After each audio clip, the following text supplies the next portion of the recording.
Hello? Is this darn thing on? Hi! Welcome. Untangle my earphones and we're good to go, I reckon. I reckon we're good to go. Welcome in, everybody. How you doing? Shall we get started? Off to the races. Hi, how you going? Okay. That's everything, I think. All of my I's dotted and my Q's, T's crossed, my Q's curled, I guess. Bottle with first place? Hell yeah. Okay. What are we going to do to finish this piece today? I should work on the clock tower. I've been working on a lot of everything except the clock tower. I should work on the clock tower. Never been right here at the start. No, it's the first time for everything. Awesome, congratulations. 5 stream streak? Hot damn. On a roll.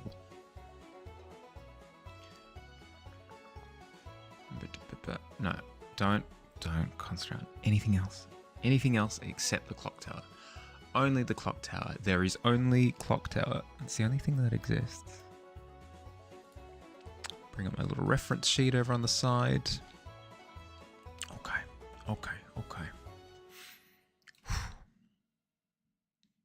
You gotta say the bits of trash and such really help with the scale of it all. It's going together so nice. Thank you. Thank you. It's certainly getting there. As I was kind of musing yesterday, it will likely be finished this week, which is momentous news.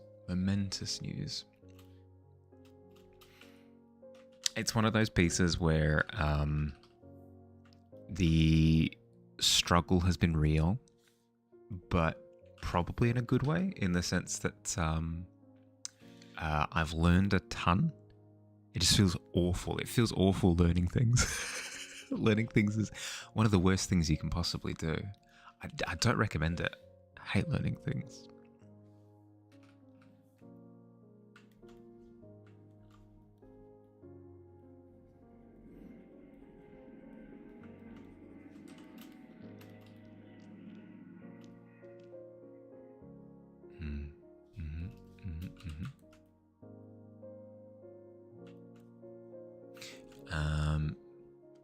But yes, it'll be nice to finish this one because it'll be a sense of closure. Like, I've learned all of these things and now I've wrapped it up in a lovely little bow of like learning, if that makes sense. It's way easier to digest lessons learned when I've completed it. Brain originally wanted the rat to be very large, hence originally thinking it was a manhole cover for a sewer, not a coin. Now it's all clicked into place. I'm glad to hear that it's all lining up. It's certainly getting there. I hope that with the final rendering on the clock tower that it will set it in the background in the way that I want it to, which will be like the icing on the cake. Because at the moment it's like a little bit too well defined. It needs to kind of sit further back. So that's the hope for today, is that I can fix that feeling. I think I need to continue with a couple more of the sporadic window shapes, just to keep that visual going.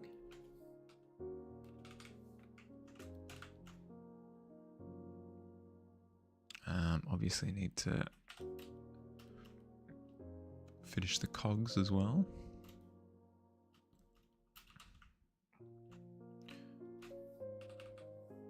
Almost some atmospheric hazels, like yep.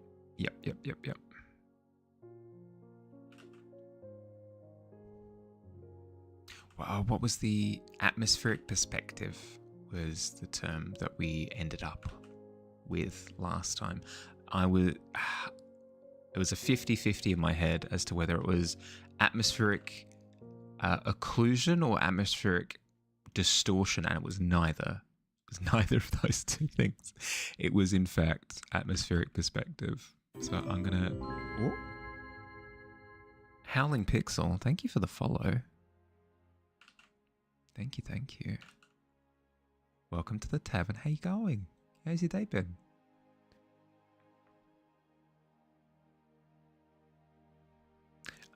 Yeah, it was neither of the two terms. I had staked out everything. I had my house, the car, the family dog. Everything was set to one of those two, and it was neither. So I'm destitute. I've lost everything in that gamble.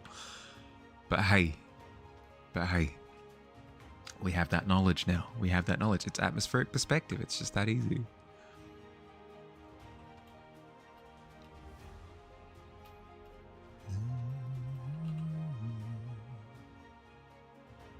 You set up in your office today doing D&D prep, which right now involves cutting cardboard for room templates. You want 3x3, 5x5, 7x7, etc. So you can draw around them with your markers and make quick rooms. Yeah, cool. Did you come to a conclusion as to what... oh, Billy was second place, nice. Did you come to a conclusion as to what you wanted the mechanism to be? For how room switch, how often room switch, that kind of thing. Do keep in mind that vibes is also a potential answer. If you just want to go with vibes, that works too. Bottle with first. I know.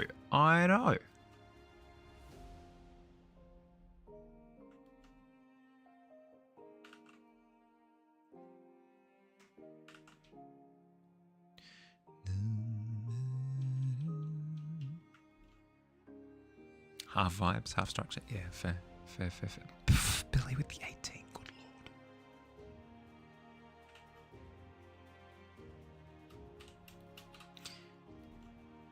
lord. I wish I rolled an 18. Bring that energy into tonight's session. Hell yeah.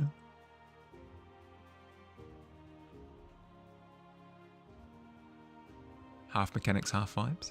I've got plans for tonight's session, actually, Billy. I have dastardly plans. So at the moment,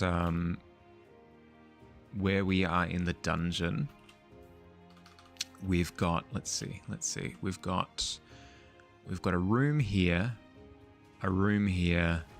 and a room here, and they're all cogs, funnily enough, and they spin, right? Billy's off to the side in a room over here. So Billy's in this little area over here, with his little axolotl hand poised over some of the buttons and stuff that turn these cogs. The rest of the party is in this room here, fighting things. I'll keep things relatively vague. It's not that important for explaining things like what we're fighting or whatever. But not reading Bottle's messages. Yeah, okay. Sent a quick screenshot in DMs, laying it out so you can assign rooms. Yeah, okay, cool. Yep. Oh no.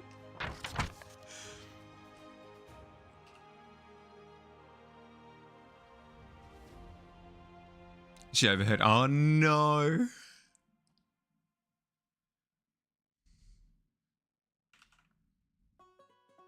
Could time Bottle out for 1 second to wipe the to wipe the logs. Scrubbed.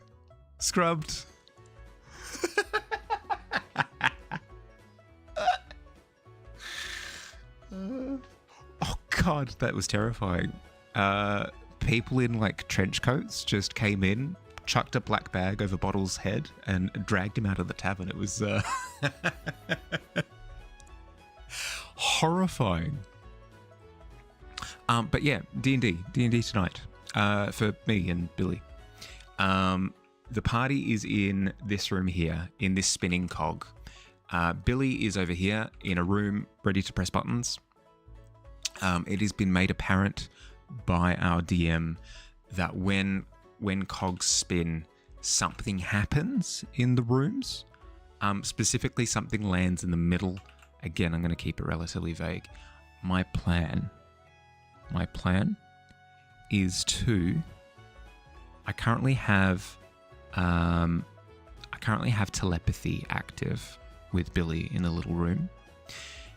The plan is to bait things into the middle of this room and then tell Billy's character to pull the lever, Kronk. Billy's character is going to pull the lever.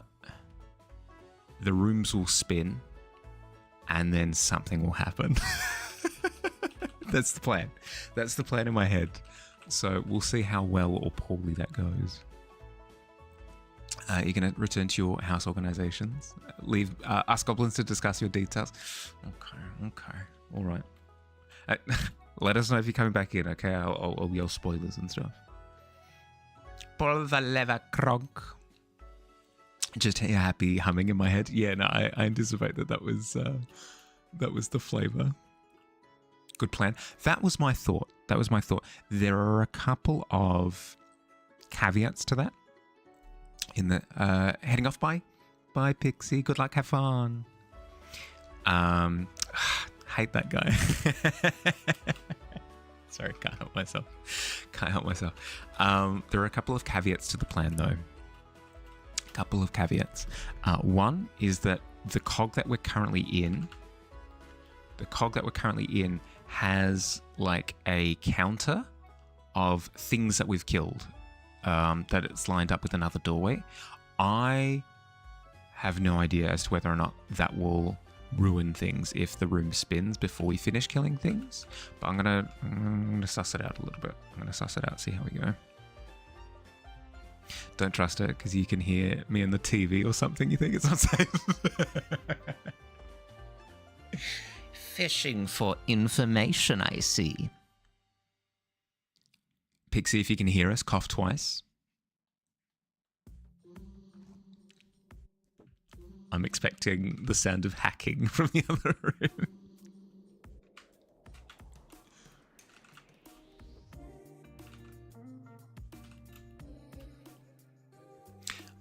Little streak of green in the sky is doing wonderful things for my brain. I do like that a lot. Clock tower. Let's do little cogs. It's humble work, but it's work that must be done. Let's do little teeths.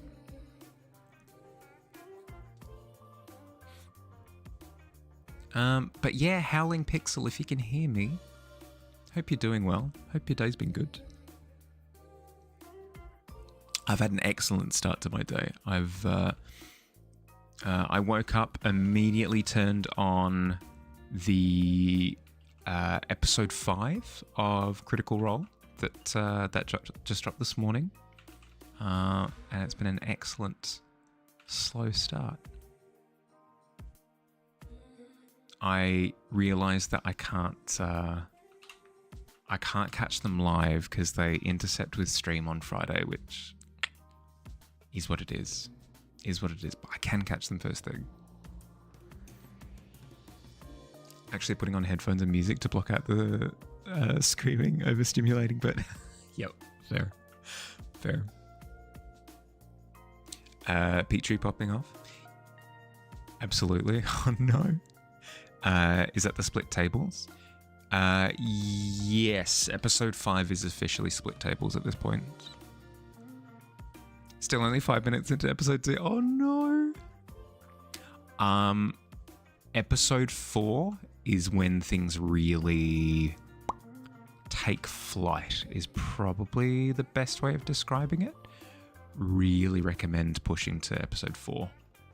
Because if you can, that's where I reckon obsession with the campaign kind of begins. Which was why it was so freaking brutal for them to drop episode 4 and then have a break week after. Oh God, heckin' rude. Who's in the first table? I don't think it's like spoilery, because I said like basically right off the bat that they're planning on doing like a soldiers, seekers, and schemers table setup. Might be a little bit spoilery to say who goes where. Might have to start listening to it at work instead of sitting down to watch. Well, it's the kind of thing where I put it on in the background while I'm doing work or something. Yeah.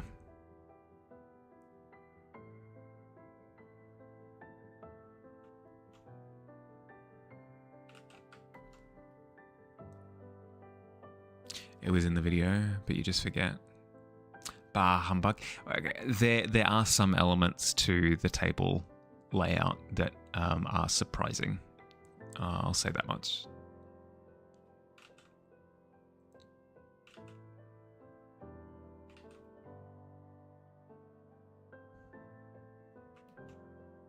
Do you have intentions to watch it as well, Billy? Because you did say that you almost started the other day. Don't stress too much. Can handle little spoilers. Don't want to stop from... No, you're all good. You're all good. If Billy truly wants to know,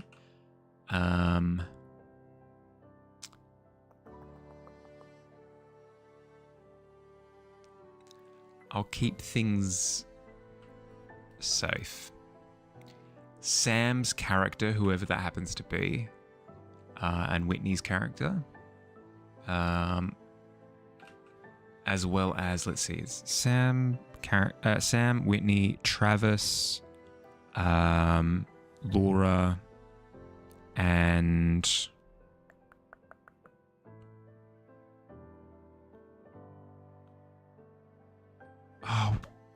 what's his name? Robbie.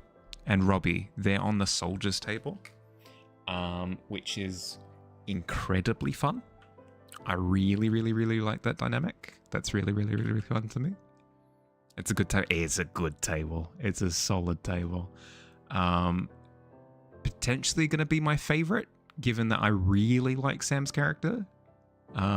Specifically, his interactions with Whitney's character is chef's kiss. Beautiful. So that's the soldiers table. Seekers table is, I believe,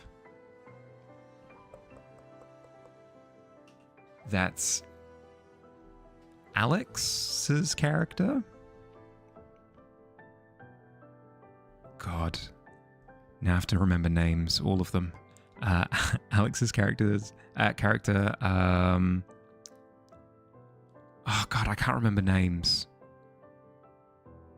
I can remember their characters' names, but that doesn't help because I wanted to avoid saying them. Because maybe the characters have changed. Who's to say? Who goes with who isn't spoiler to you? That's what you wanted to know. Perfect. Yeah. Okay. Fair. The spoiler comes from the fact that the spoilers come from the fact that they've been pretty apparent about the fact that the table layout hasn't been set. Louise is with schemers.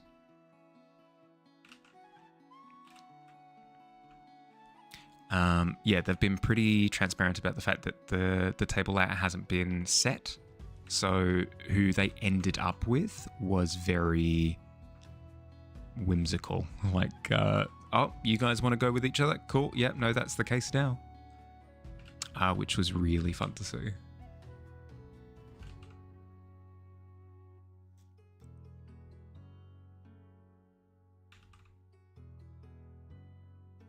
Okay. I've remembered the names, I think. Seekers was Alex, Abria, Matt, Ashley. Was it just those four? I think it's those four. Yeah. And then Schemers was Taliesin, Luis, Marisha. Is it just those three? No, and Liam. There we go. Boom.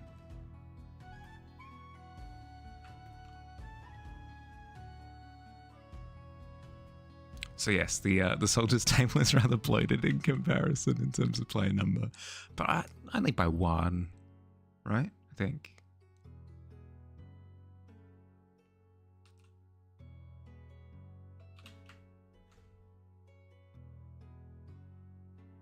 Soldier table gang. I low-key am mostly interested in the Seekers table, actually.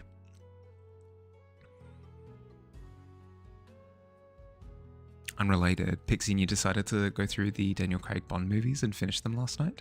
Have both agreed that Q, the brain techie guy, reminds you of me very much. Oh no, he's a nerd. I'm not a nerd. That That's very funny. That's very funny. God. The allegations will never pass. I'll forever be a nerd. In looks and mannerisms, more so. Yeah, okay. Okay, no, my pride can handle that.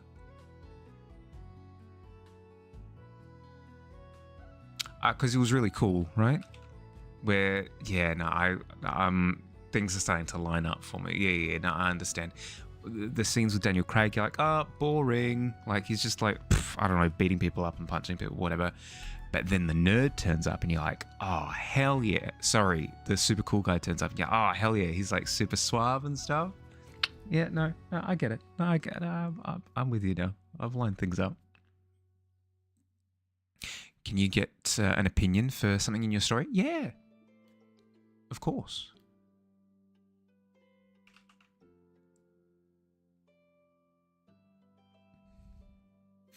No, the main characters are agents for Spear, right?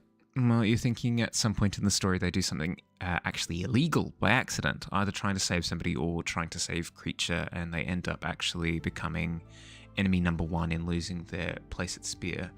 Basically have to become vigilantes. What do we think? Yeah, that could absolutely work.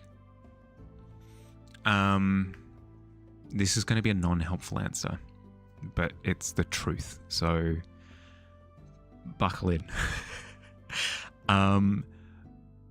Most story beats can work. It depends on how it's executed. It's the most non-answer ever, but it is true. So what I'm basically trying to say is, if you like an idea, go with it. If you like the sound of an idea, go with it. You can make it work. It'll be up to you to execute on the idea, but don't hamstring yourself by thinking, oh, is this allowed? Or does this make sense? Or blah, blah, blah, blah, blah. If you think it out and you make logical sense to the characters and you have it flow with how you want the story to flow, any kind of story beat like that can absolutely work.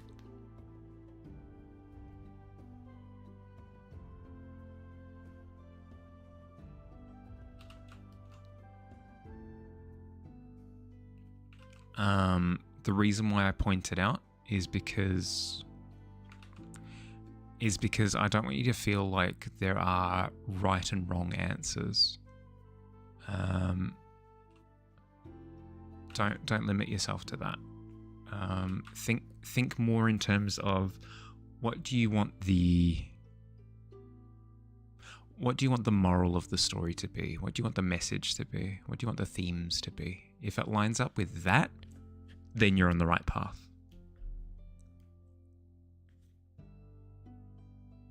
Thinking maybe the reason that they become public enemy number one is actually because the main villain manipulates the media or something, which would then also serve your message that you have as part of the story, which is about the media and over reliance on it.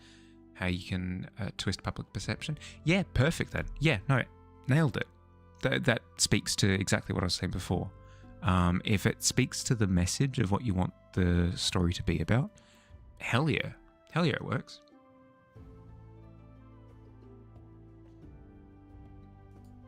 Something you've really been feeling as a mantra lately is make it exist first, make it good later. Feels like a good start. If you just begin working with it, you might find it all falls into place as you go. Yep. Yep. No, I completely agree. Astrid, lock it in. Kind of place it on the canvas and start painting. See what you end up with.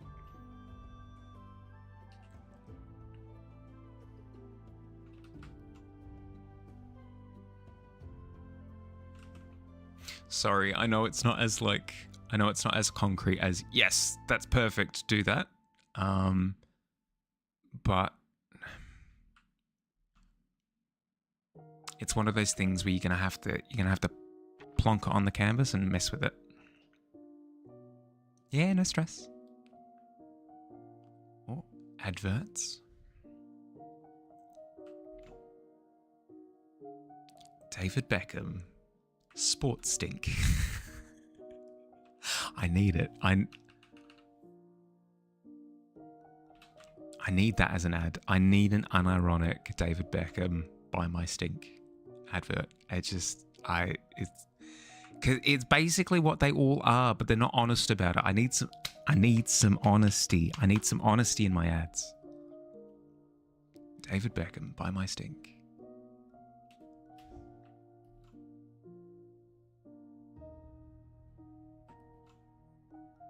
Really love these characters. You just want it to be perfect, like it is in your head. Yeah, that's fair. If anyone can empathize with that notion, it's me.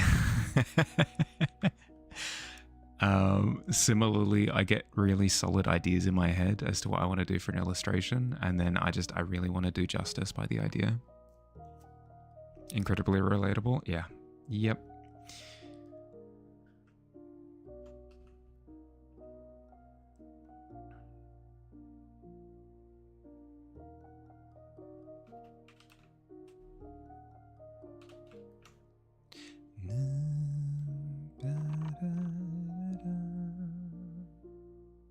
Welcome back.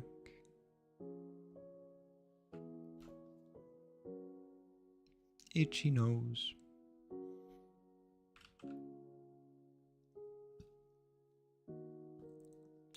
If you're being honest, you're feeling a little aimless with the story right now. Haven't really walked anything in. You have locked anything in.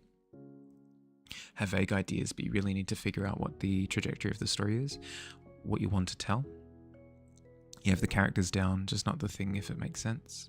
Yeah, okay. So it seems like you've been working in the micro. So you've been looking through a microscope at the little details, and now you need to zoom out and look at the macro, or like the overall thing. What you can do, a method that helps, is you can come up with an end point, like a finished bit of the story, and then work backwards. That can work. Alternatively, you can try and paint in incredibly broad strokes. Be like, okay, so at the start of the story, they kind of start here. Don't lock anything in, just like, they kind of start here.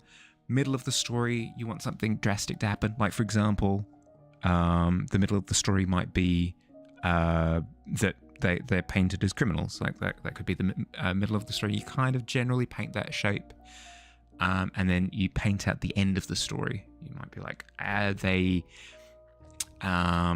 maybe they don't redeem themselves in the eyes of the public, but they redeem themselves in the eyes of people that matter to them. And maybe that's like the moral of the story that you want, where yes, things go poorly in terms of their public image, but to the people that they truly care about, the people that truly matter to them, they're the people that they square their image away with, and they're happy with that. They're happy with the fact that they've cleared all the confusion with the people that they trust. Maybe that's where you want the end of the story to be. So you go boom, boom, boom. You've got those three shapes, and then you can kind of start figuring out the connective tissue between the three. That's also an approach that you can do. It kind of depends on how you go about formulating ideas. There tend to be two camps of thought when it comes to making a story that I've heard of. Take all of this with a grain of salt. I'm not a writer. You have the architect, and then you have the gardener. The architect sits there with blueprints and baking paper and pencils and rulers and sits there going, okay, we do this, and then we do this, and then we do this, and I have like a big grand design, and then I start working with the details after I've made the grand design. Then you have the gardener. The gardener just kind of plants thoughts, like plants little seeds, sees what grows, and then goes through and like, yeah, get rid of this, get rid of this, get rid of this, I'll keep this. So an example of that might be you try experimenting with like 5 different characters. You only like 2 of them? Cool. Get rid of the 3 that you don't like, keep the 2 that you do enjoy, and then work with those. And then with those 2 characters, maybe you start exploring a couple of story plots. You don't like one of them, you do like the other one, so you get rid of the one that you don't like and you keep the one that you do. And then you keep kind of like plodding from one thought to the next. That's also a method of writing that I've heard of. You guess maybe you're struggling because you at the same time have too big of a scope. Like at the end of the story, you want it to set up the environment for the next story. Want to tell in the same universe, to focus on how those 2 would connect instead of focusing on them individually. Yeah. That's where I'm a strong believer in making one thing good. And then once you've finished with that good thing, then you can concentrate on seeing how it ties into the... You can have like little breadcrumbs that maybe lead from one to the other before you finish. But I would focus on making that one thing good. Is my school of thought anyway. I'm just a guy on the internet. You don't need to necessarily listen to me. If you wanna do 3 different stories at the same time, you can absolutely do that, but that's my feeling.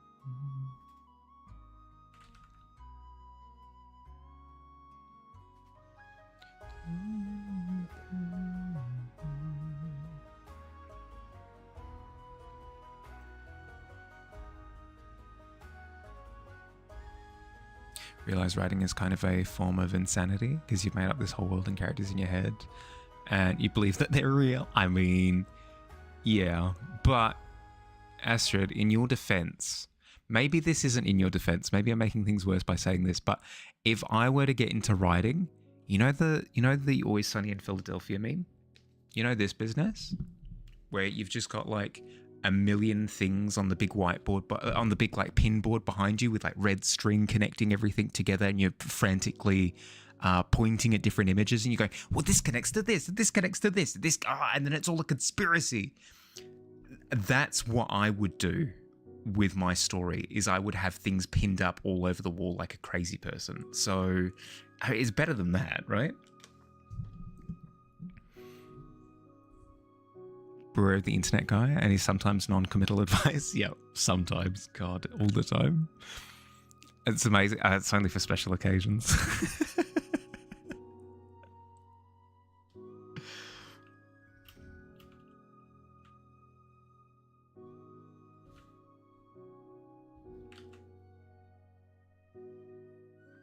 It was perfect for that moment too. I've made it exactly for that moment. Never again. I've actually burned that scene in my OBS. It doesn't exist anymore. For that one moment, it was a beautiful spark that we all witnessed.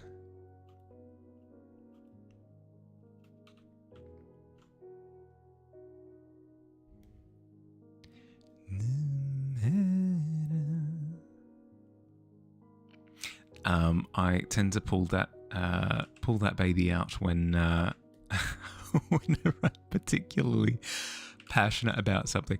Like for example, when I watched the Sonic 3 movie, and I very controversially didn't enjoy it.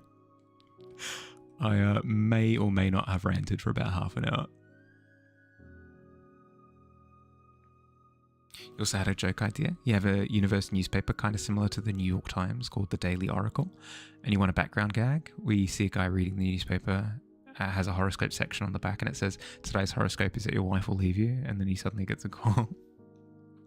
That's so freaking specific. I love it. Perfect.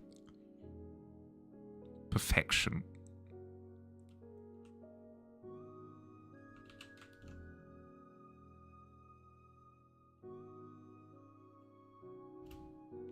It's kind of mean, but you find it hilarious. It's one of those things where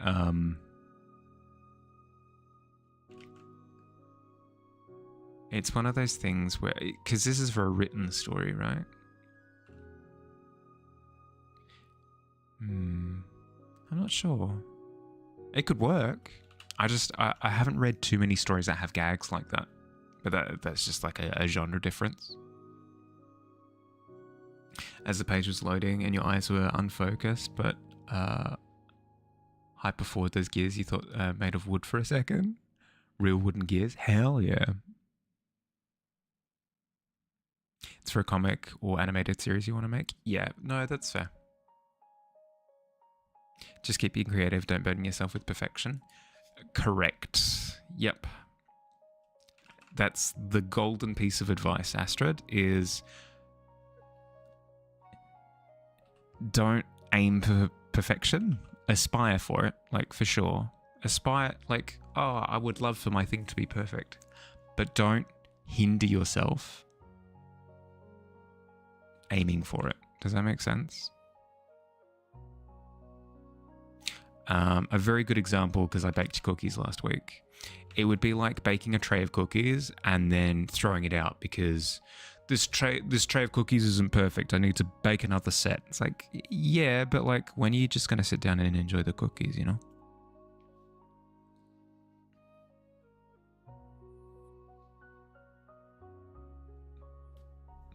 The One Piece is real. True.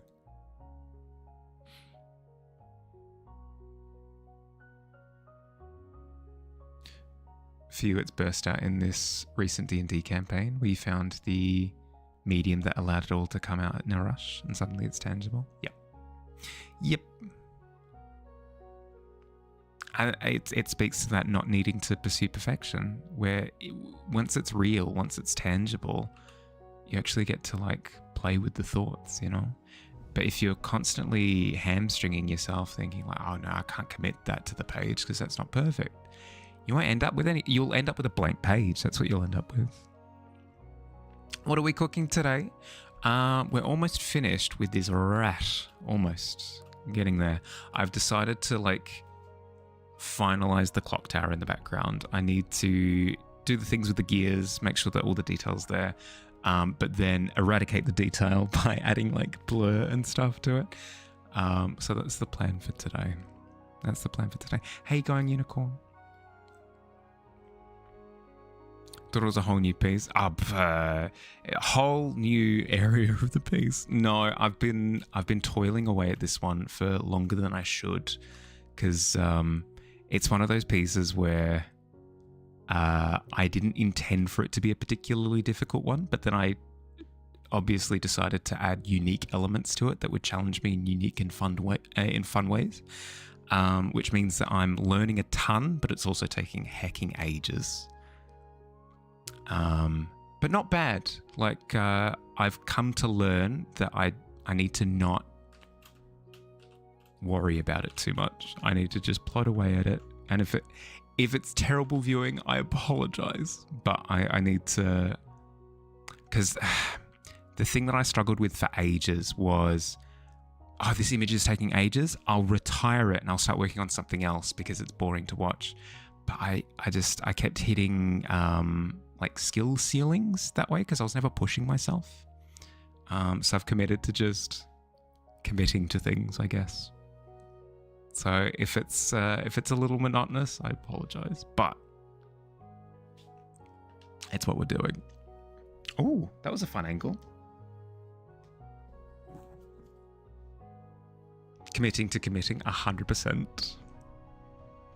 Hi, Future Proof. How you going? Just placing those broad strokes and ideas, and it's refining itself where and when necessary. 100%. You had a joke regarding ghost hunters. Remember that one they tried to date one of the ghosts? They got ghost relationship gossip on the job. Scandalous. Remembering that art is your own interpretation. A world has its own ecosystems, whose ecosystems function differently from other worlds. A cat is never going to be a bird, no matter how jealous it becomes of feathers. A mouse can't be a rat, a rabbit can't be a kangaroo, etc. A world can't become another world. Yeah, no, there is a degree of like accepting what you've got going on a little bit. Yeah, no, for sure. Today was a long one, but you're here now. Good to hear. Good to hear, Future Proof.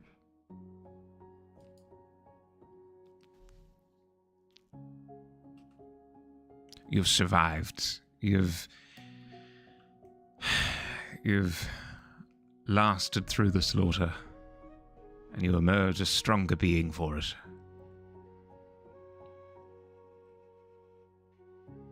How you going, Cheeto? How's your day been? One fact that's a little unnerving, but actually helps you when you feel unhappy with how something looks. Eyes are connected directly to your brain, and you're seeing with your brain. Your eyeballs are just tools. My tools can be incredibly defective sometimes. No, that's a good point. That's a good point. If I don't like what I'm working on, I can just be like, broken tools. But then there's that thing with like, a bad workman blames his tools. Frick. Okay. Yeah, but maybe I am a bad workman. What then? What then? Feeling a little in the doldrums today? Not sure why. Nothing chilling won't cure. Yeah. Yep. Take the time that you need.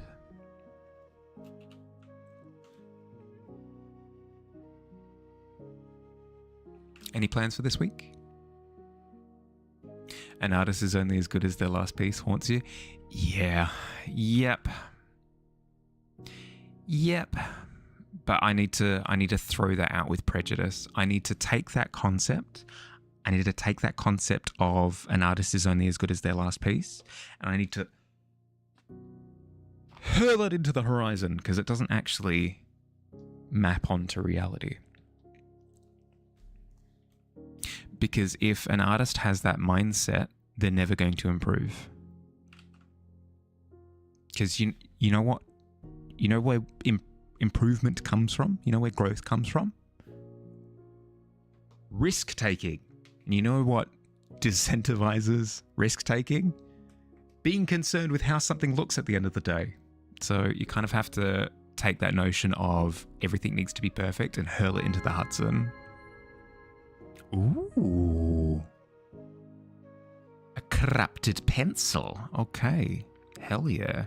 It does look a little bit bitey, but I'll hang on to it for now. Your birthday's coming up this week. Probably why. Turning 35, you're not thrilled about it? If you think about it in terms of just like age is just an arbitrary number of like times that you spun around the sun, it makes things a little bit easier to digest. An artist is only as good as their mental freedom. Yeah, that probably maps onto reality a bit more than the other slogan does. How long am I on this evening, roughly? I've been on for about 50 minutes now, so another 3 hours and 10. But then it tends to linger for a little bit longer than that, so 3:10 plus. That's what you're trying to do? Fair. Hudson thing is very funny because that's close to where the Spear HQ is. Your characters are just having a conversation and then a thought concept just lands in the water with a sploosh. I find it's also easier to digest age if you call it level. True, yeah. Yeah, leveling up is a more positive way of digesting it, 100%. It's like weight loss. It's not a straight line, but commitment and consistency breed results. Some pieces aren't going to be as good as others, but the overall trend is improvement. Yeah, 100%. It sucks because it's such a nebulous way of thinking about it, and people don't deal well with conceptual thoughts. They like to see the thing. But if you can pivot the thought process, it helps a ton, because then there's a lot more positivity associated with the process. You're a level 37 human. A level 37 human who walked up to the quest board and pulled down the quest. Let's have a look. Quill the Owl is wanting a new tavern drink. Use your non-dominant hand. Oh, God. What do you reckon, FPV? What do you reckon?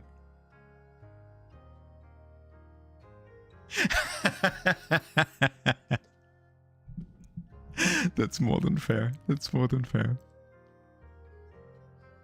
16. Nice.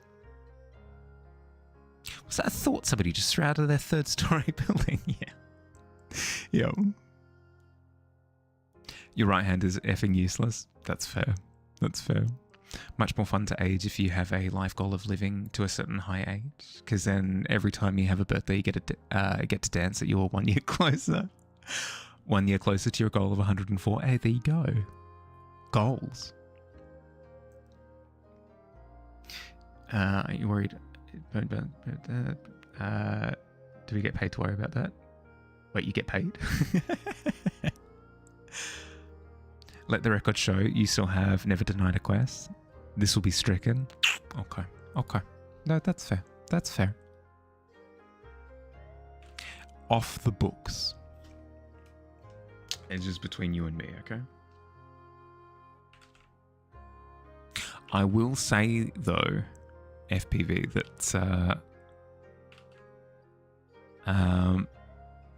that the more crazy art challenges are the ones that help kind of liberate your process a little bit. I find the ones like use your non-dominant hand, don't look at the canvas while you're working, do it in a single line, try and depict X in 5 seconds, those kind of things really help to loosen you up a little bit. So don't be too hasty to throw that baby out. I know it's covered in disgusting bathwater, but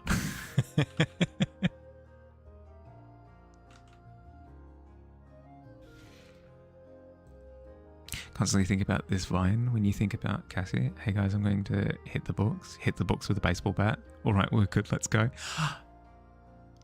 What did those books ever do? So rude. Pish posh applesauce. Single line was rough, but it was so good. It felt so different. Not in like a better way, but in like a refreshing way, I guess.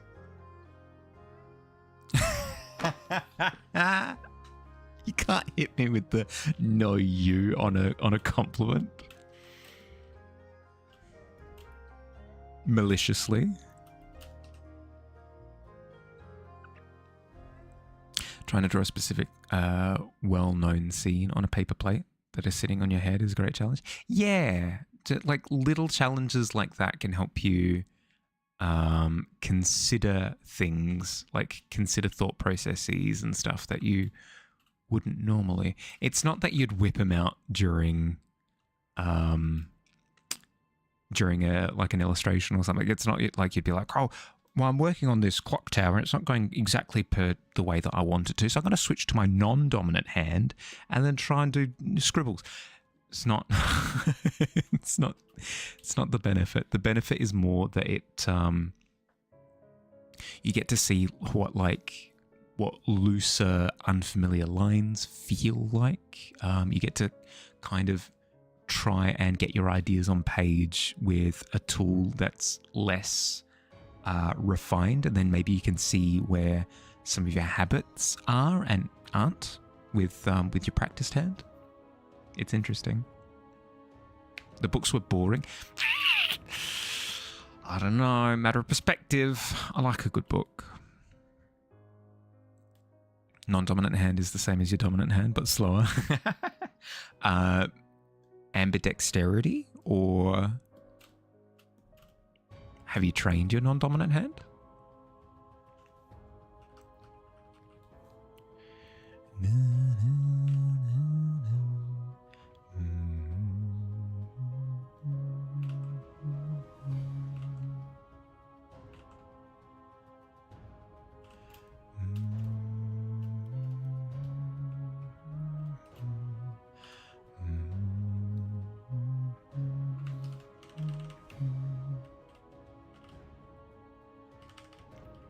Move that over to the center a little bit more.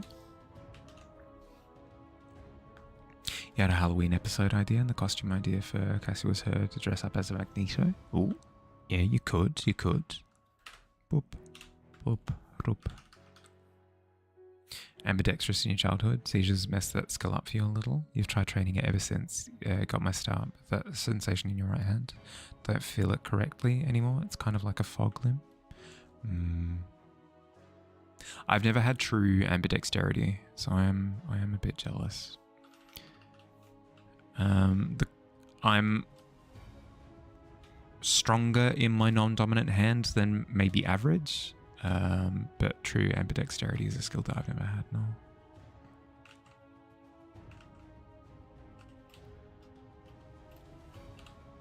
It is something that you can train.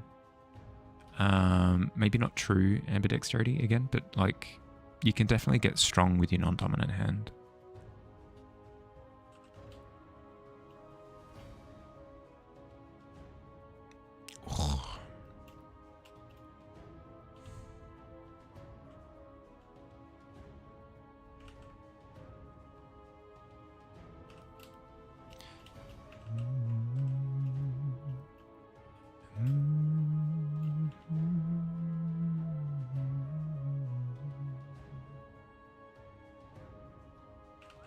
If I do a... Yeah, okay. That could work.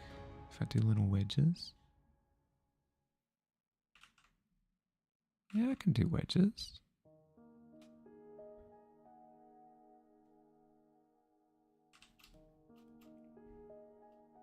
Interesting. Because she has magnetic powers? Five months. It's been 5 months, Fire. 5 months? Thank you. Thank you for the sub. Welcome in. How you going?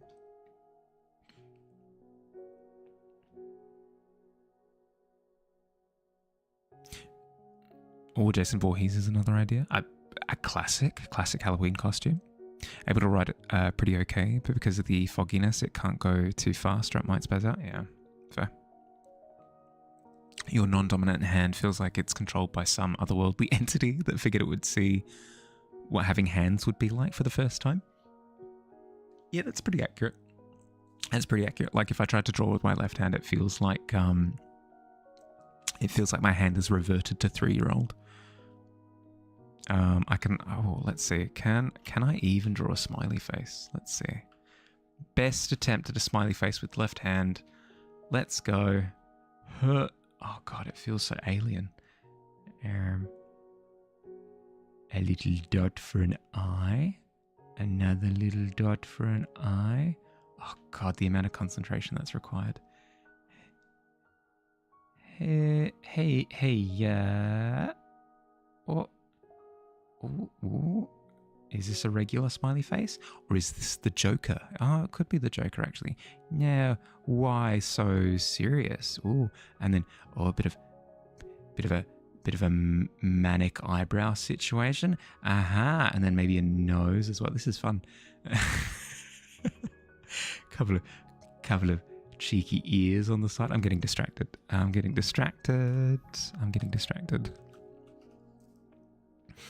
Accidentally turned off notifications. Doing all right. Little tired, but that's understandable for a Monday. 100%. Doing well? Yeah, yep. Again, a little bit tired, but doing okay. Put the wedge nut in the triangle after hollowing curves out and making it deeper. Wedge nuts have a special rotation. Look like the gears are in motion. Ooh. Non-dominant hand holds a mouse, a dinner knife, and a handful of other tasks, so everything else is useless. Fair. What? Coming in here and dropping a 20 like it's nothing. Good lord, hi Shampoo. How you going? Good distracted? Joker Cloud? No, I shouldn't. Oh baby. Oh, with the 19. Good lord, what are the rolls? I rolled a 14 today. It's kind of like a natural 20 for me. So, I don't know. As a whole, I reckon we're doing pretty all right. Remember what you wanted to do with your 20 from yesterday? Yeah, hit me with it. With your powers, you take a magic carpet down and kick the Goblin King off his throne as it is rightfully yours. How dare you? Yeah, okay. For the next, I want to say, for the next 3 hours, Shampoo, you are king of the pit. The Goblin King will eventually accrue his forces and overthrow you again, but no, for the next 3 hours, the throne is yours. Think sewing and scissors are the only thing your left hand would hate attempting? Yeah, no, that would be... Anything with any sort of like danger level associated with it, I think would be terrifying. With my dominant hand, let alone non-dominant, good lord.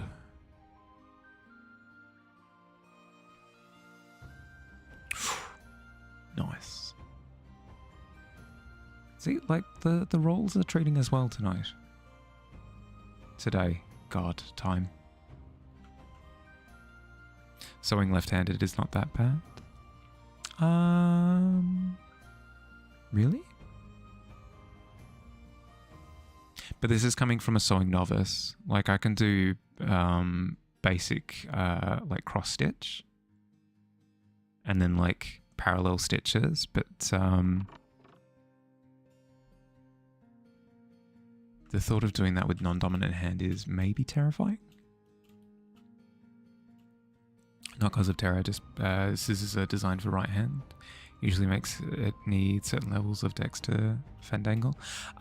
No, but presumably if we're talking about like non-dominant hand interaction stuff, you'd like for scissors, you'd be using scissors designed either for ambidexterity or left-handed use.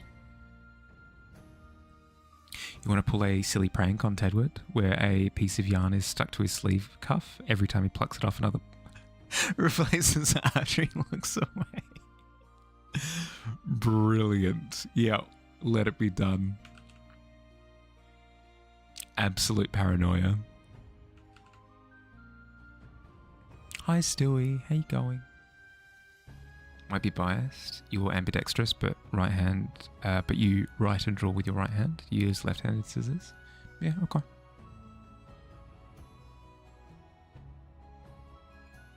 Ah, YOLO. Ah, it's Stewie's motto. Stewie often yells out YOLO and then does a kickflip. He's very good at it.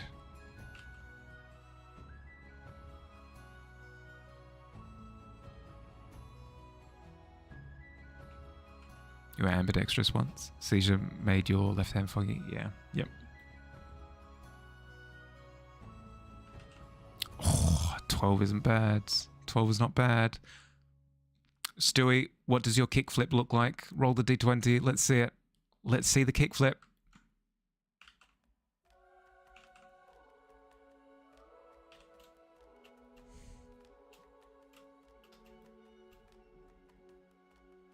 drum roll. Yep. I'm not sure if that's picking up, but I'm certainly drum rolling on my tablet right now.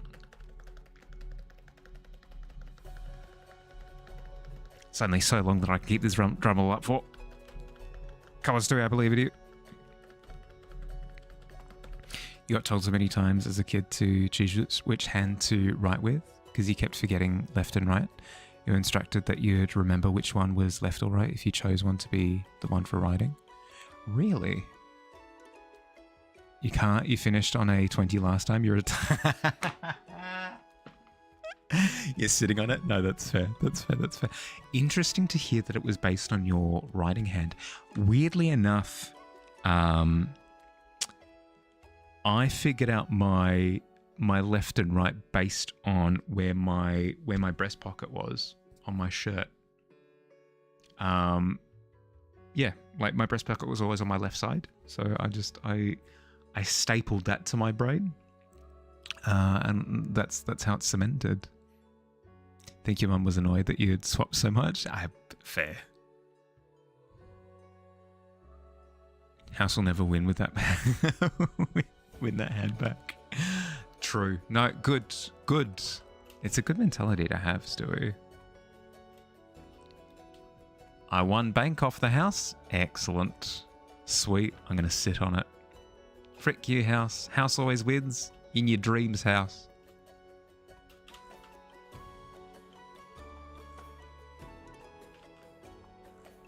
It's the long-awaited sequel to Do Androids Dream of Electric Sheep? Do Houses dream of Stewie's winnings?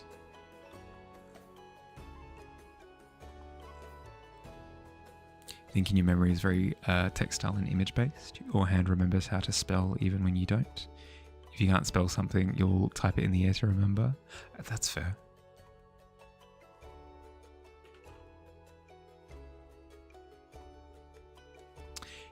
Yeah, I suppose my brain is quite intuition based as well, where with piano, for example, I don't really memorize the notes. I kind of just memorize the shapes, I guess, is maybe the I think it's referred to as kinesthetic learning. The learning of doing, I suppose, is how I play piano. So I can relate somewhat.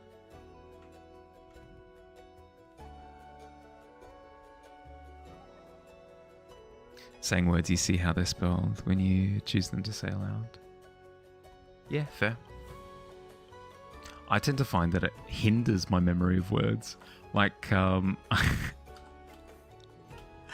remember there being an instance. Yeah, no, all good, Stewie. Do what you gotta do. I remember there being an instance of me trying to remember how to spell the word of. And just like hearing the sound of the word over and over and over in my head and going, oh God, how? Of? Like, of.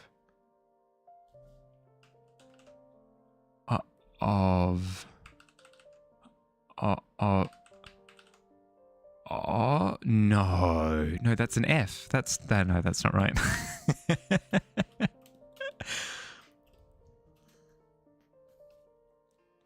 Can usually take things you see and apply it as long as you've learned a skill, but you haven't seen it in a while. You go back to being a noob.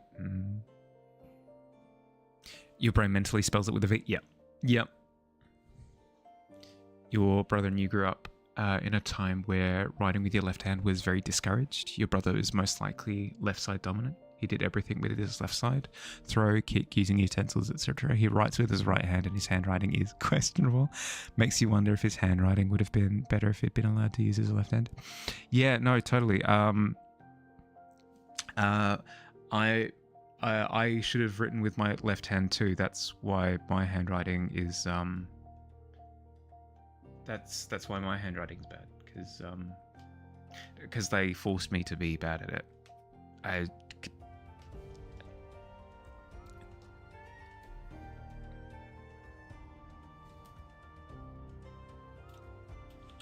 I'd say it's about 50-50.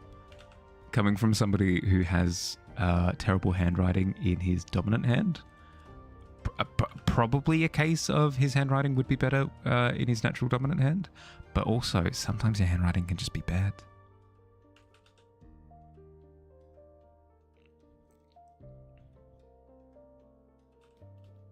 But it does call into question, though. It does call into question if you are forced to write with a hand that feels awful.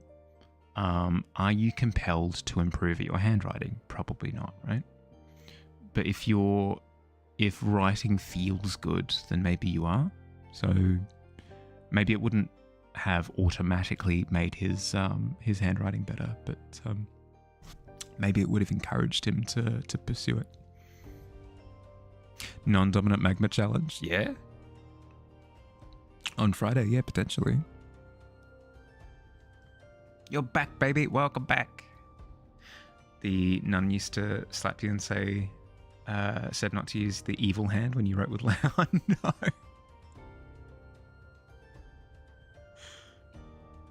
A random memory just popped into your head. Speaking of offhand drawing, in high school, your art teacher handed you draw. Art teacher hand you draw the general shape of something with your non-dominant hand, then switch to your dominant hand to do line work and details only. Had to commit to what the non-dominant hand sketched. Made things look super interesting, like caricatures. Yeah, okay. Sounds very similar to there's a thing called, okay, it's probably not called this, but there are like smudge drawing exercises that you can do where you put graphite on the tip of your thumb or finger or something, and then you make little smudge marks on a page, and then you go in after the fact and try and, almost like cloud spotting, you try and add form to the smudges. That can be really fun. And sounds kind of similar. Not quite the same, but similar. No thumb drawing challenge? No thumb. That sounds horrendous. But doable. Could maybe... Yeah, okay. No, there are methods. Maybe like... Yeah, you could like hold the pen like this, maybe between index, middle, and ring finger. Kind of hold it like that. That wouldn't be the worst.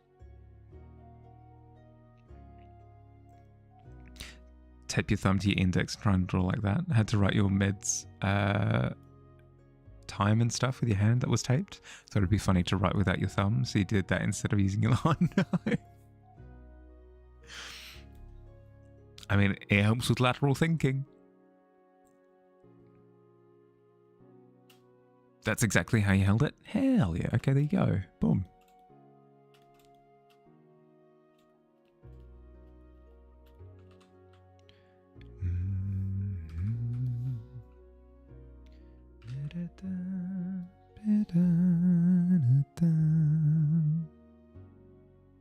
What's lateral thinking? Lateral thinking is essentially getting your brain to consider other options.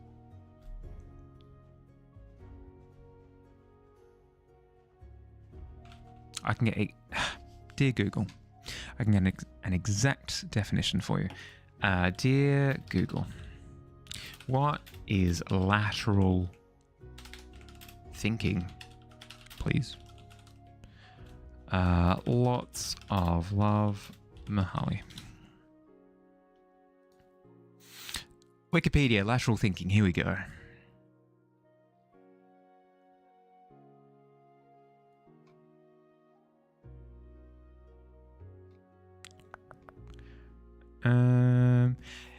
Lateral thinking is a manner of solving problems using an indirect and creative approach via reasoning that is not immediately obvious.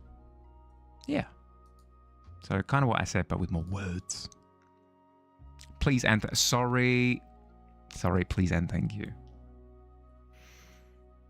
I did say lots of love that communicates appreciation. Next time.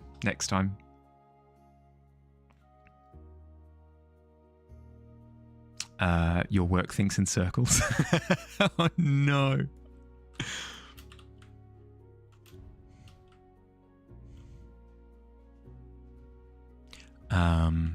That's actually why I've depicted the clock tower in this way, Stewie, is it's a metaphor for your workplace, actually. We're all just cogs in a machine, spinning endlessly. Never seen the end of it. Our work is never done. Just ticking, spinning endlessly.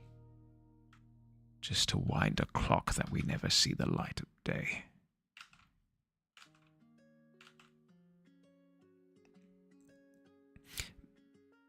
Imagine work thinking on its own. Know something your left hand couldn't figure out that your right hand did? Snapping? Really? Okay. No, that... because I wouldn't have placed dexterity on... Yeah, no, I see. Yeah, I can see that.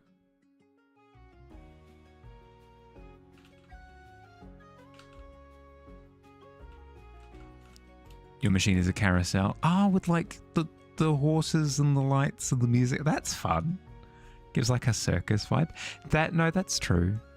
That's fair. I'd say that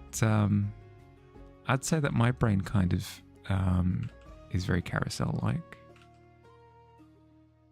Like, look at all the pretty colours. I'm going a little bit mad. You can do it theoretically. The motion works, but it just doesn't make any sound unless it's the ring finger. Fair. Lots of love. The brethren of the cult of the dear Google, we're fine, will allow this to replace with thank you, Fire. Thank you for the amendment. I appreciate that. Is that triangle representing the Illuminate?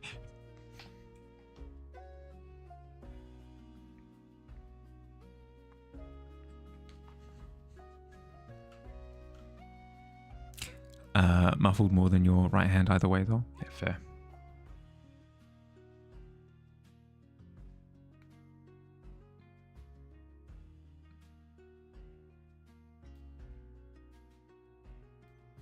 I think it's because lack of feeling makes it too weak. Pressure to make the sound. Yeah, fair.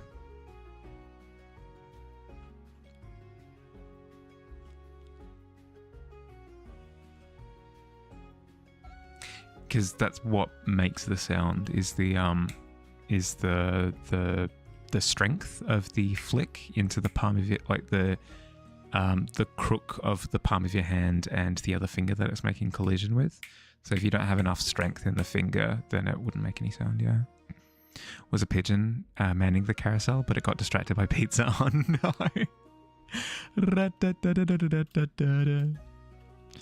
The circus must go on.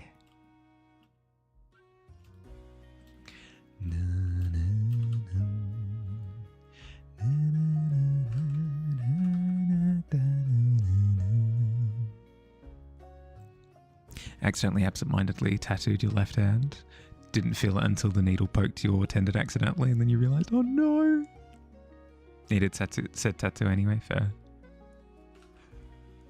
Oh well, happens.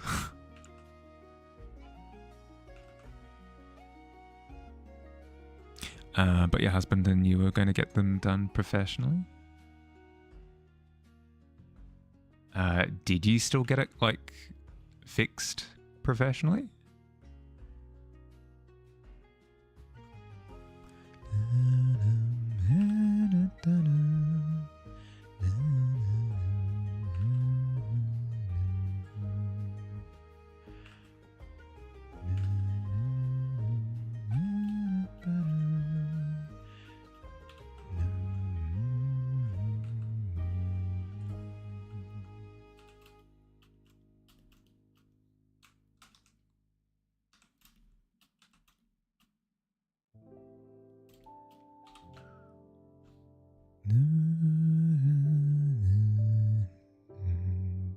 Not yet, but a few people reckon it looks professional already.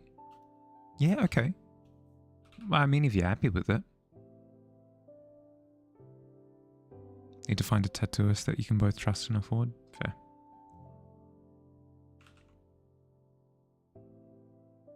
Yeah, I've got a buddy of mine who's going through the process of getting tattoos done.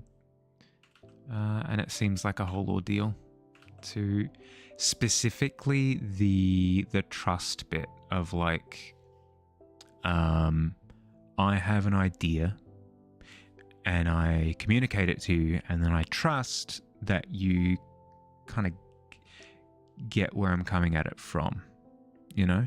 And that tends to be where things get a little bit dodgy, because if you're getting a tattoo done and you're not an artist, your ability to sort of manifest the ideas that you have is going to be incredibly difficult, because you might have an incredibly distinct idea in your head as to what you want, but your ability to be like, it is this, will be quite limited. Or you might have a vibe in your head, and finding a way of communicating that vibe is again going to be very difficult to do if you don't have experience of turning vibes into visuals. So yeah, no, I can imagine that getting tattoos done would be horrendous for that reason. Got some sick tats from the pack of gum you bought the other day. Marvel superheroes. Oh, Stewie, you lucky dog. Which superhero specifically? Asking for a friend. I don't care personally, but like, what'd you get? What'd you get?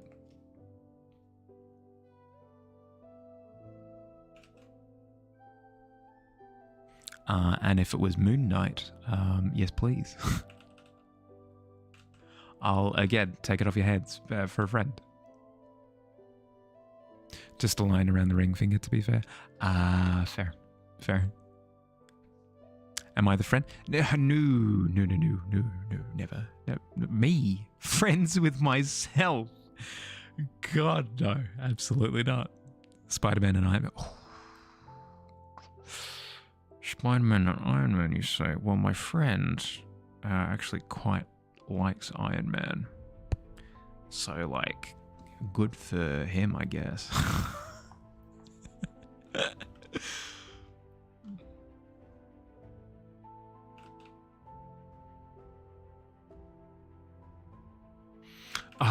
God, it's going to come across as so freaking pretentious. I enjoyed Iron Man before it was cool. My friend, Frick. My friend did Frick. It's all crumbling to pieces. My friend enjoyed Iron Man well before it was cool. I had, there were these things that you could get back in the day called Marvel Essentials. They were these big anthology books. No, don't hit me with the judgment, but like, there were these big anthology books where they would take like 150 issues or something, the first 150 issues of whatever superhero it was about, and slap it all into one massive tome. I had the Marvel Essentials for Iron Man, Avengers, and Daredevil were the three big ones that I had. And this would have been back in what, like 2006, 2007? So basically I'm really cool as I get. My friend, Frick, I'm really cool is basically what I'm saying. You'll contact my friend later. Oh, thank you. On behalf of my friend.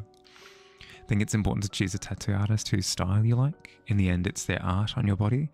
Even if you've discussed everything you want, their style still remains. So you think that's important? With the tattoos that you want, you're going to find an artist whose style you like. Yeah, that's how I would likely go about it. But if you're very specifically looking for like pop culture-y stuff, that's a whole other bag of worms. Judgment incoming. Frick. I don't know about Mahali's friend, but you thoroughly enjoy Spider-Man. Nice. Yeah, okay. Spider-Man has always felt weirdly distinct. Like you had Marvel popularity, you had DC popularity, and then you had Spider-Man popularity. It was its own thing. It was entirely its own thing. You would have children's birthday parties that were Spider-Man themed, not comics themed, not like Spider-Man themed. I remember going to a friend's birthday party back when I was 6 or 7. The entire party was everybody sitting down and watching the Spider-Man animated TV show. There were little party bags that were Spider-Man themed that had little like packs of Spider-Man gum. There were like Spider-Man tattoo transfers and stuff. It was ridiculous. The thought of judging something, the thought of theming something entirely around one character is very strange to me. But hey, valid point. On the tattoo, yeah. Get your tats from the local street food vendor. Oh, nice. Do they treat you well? Everyone is Spider-Man or has Spider-Man shirt. 2 people had the Green Goblin costume, the cake with black web. Yeah, basically, yeah. But get rid of the people in Green Goblin costumes. It was just Spider-Man. It was just Spider-Man's. That was the thing that completely blew my mind. I was pretty sure that 90% of the people who went to said party had no freaking clue who Spider-Man was, but everybody dressed up as Spider-Man in one way, shape, or form. It was very cult-like behavior, actually. Now that I think about it, pretty suspicious.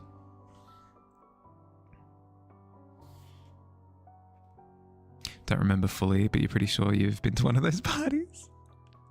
A party that makes you... Yeah, exactly. A party that makes you feel like Spider-Man. God, could you imagine? Green Goblin were there to fight the Spider-Man. Yep. Oh, God. Now that's an incredible thought, actually, now that I think about it. You have a Spider-Man party, right, where you invite all your friends over. You're like, you're all invited to my Spider-Man party. You have to come dressed as Spider-Man. You're not male like Spider-Man is. Doesn't matter. Dress as Spider-Man. Cool. Yep, perfect. Everybody comes. Yep, cool. And then you, instead of hiring a magician or a clown or something to go to the party, you hire somebody to dress up as the Green Goblin to attack the party. And then you have to, oh God. I'd be a full Spider-Man adventure. You've been to 5 of those parties? Hell yeah. Parents told you Jesus didn't believe in your birthday parties, so you had none growing up. What? No birthday parties? That's awful. From New York originally, so you love New York superhero? Ah, fair. No, that makes sense. PB, you've redeemed the art quest. Hell yeah, let's have a look. We did get a little sneak peek at it before. Quill the Owl is wanting a new Tavern drink. Use your non-dominant hand. What do you reckon, PB? What do you reckon? Doable? A quest, yeah. Hope everybody's having a wonderful day. Pulled an all-nighter doing chores, going to doze off to the cozy stream. Welcome, Hira. Sorry to hear that it's been rough, but happy to have you. You literally draw with your non-dominant hand? Really? Hell yeah. Okay, sure. Yes. Plugged in. The contract has been signed and the deal has been struck. This is the first time you've seen this quest. I know. Shocking, right? Birthday parties are literally the only pure holiday that doesn't have some malicious history. Even Christmas had sacrificial backgrounds originally. Well, actually, my birthday was actually prophesied as the end of the world. My birth was an ill omen. Lightning struck my place of birth. Dark clouds, a big skull in the sky, ominously enough. So specifically my birthday has ill associations, but I do understand what you mean in terms of generally speaking. Tavern is totally getting a creepy stalker and listening to our...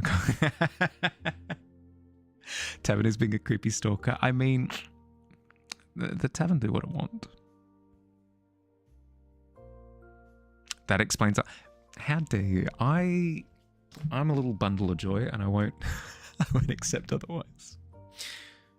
Really? Really? We're going to do this again? My little Stream Deck thing has been deciding to misbehave lately, which I haven't been enjoying. I hope that maybe it's a bug that can be patched, but we'll see. Is that true? Why was there a skull in the sky? I don't know. Probably a natural phenomena. Definitely. Really horrible blizzard when you were born? Like a minute before they declared your birth time? A horrible blizzard? That's such a cool omen to have. That would be awesome. I'd love to be born in a blizzard. That's awesome. Skull equals bundle of joy. I feel as though that's the direct translation of symbol to omen, yeah. Aw, skull. So cute.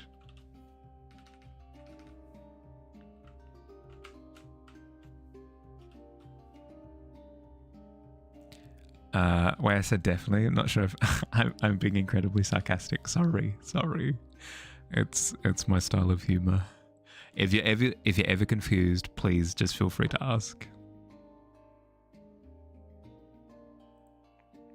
Don't know if it was cool for the people caught in it.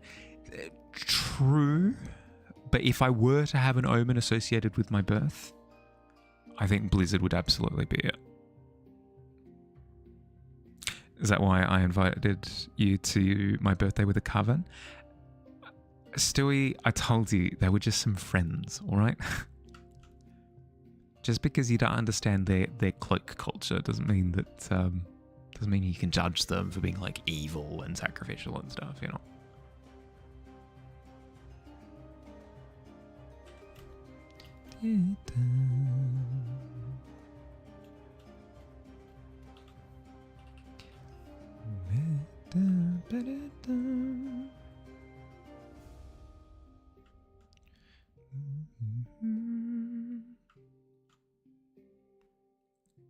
You love a good cloak? That's what I'm saying. They're really cool. Honestly thought it was an epic birth event. You believed me? The skull was the only bit you're confused about. It's all not true. My birth was super boring. So much so, actually. So much so. I can wait 4 seconds. Let's wait 4 seconds. 2, 1. My birth was so boring that I was born asleep. True story. I couldn't even be bothered to wake up for my birth. God, yawn fest. Most gullible person you know. Your mum was more gullible. Oh no. It was fun. You loved the miniature dolls again. Don't eat it all at once. In such a hurry to be born, your mum couldn't take her boots off in time. Oh no. No, quite the opposite for me. What, I'm being born? Heck. But I'm napping. How rude of the doctor snatching you from my sleep. That's what I'm saying. Let me snooze.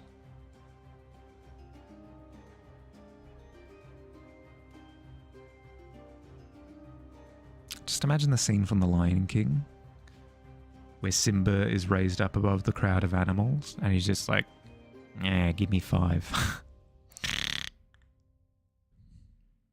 Supposed to be born in November, but you said, frick you, mum, I hate it here. Popped out 3 weeks early. You're a very tiny baby. 3 weeks! 3 weeks early, good lord.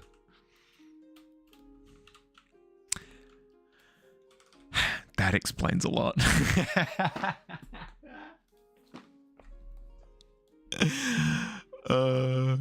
God, sorry, my bad. I had to. It was such tasty medicine. I had to give you a taste. Your mum said you were huge. All of your siblings were tiny babies, but apparently you were the largest baby she'd ever seen. Can't even be mad. That was brilliant.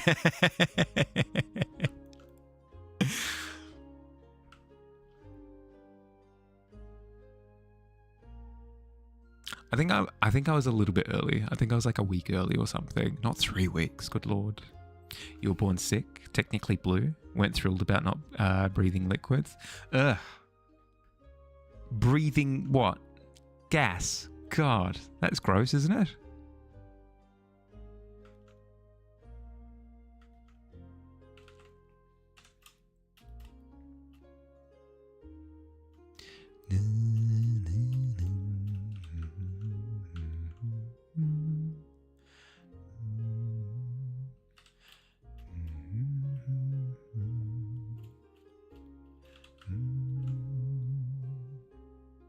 Your siblings thought that meant you were a big crybaby? I mean, if it walks like a duck, squawks like a duck, is a big crybaby like a duck, it's probably a duck. Babies in respiratory distress is never a fun day for anyone. Yeah. My problem wasn't respiratory related. I just couldn't keep my heat was the issue that I had. Because I'm some kind of like Jack Frost-esque character where I had ice for blood. So they had to crank the oven to like 180 degrees and chuck me in for a little bit.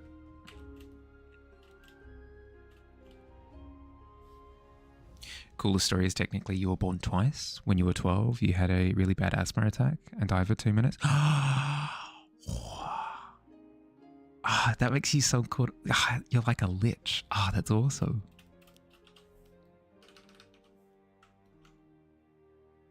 God, could you imagine getting like what are they called? The Google. Dear Google, what's that machine called that you electrocute people back to life with?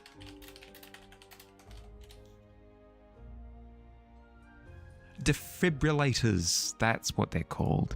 Yeah, I like the idea of getting defibrillated. Defibrillated. I like the idea of getting defibrillated, and then doing like the whole like vampire. I rise from beyond the grave, like emerge up to upright. That'd be so good. You died for a second yesterday. Your cat is not allowed in bed anymore. No.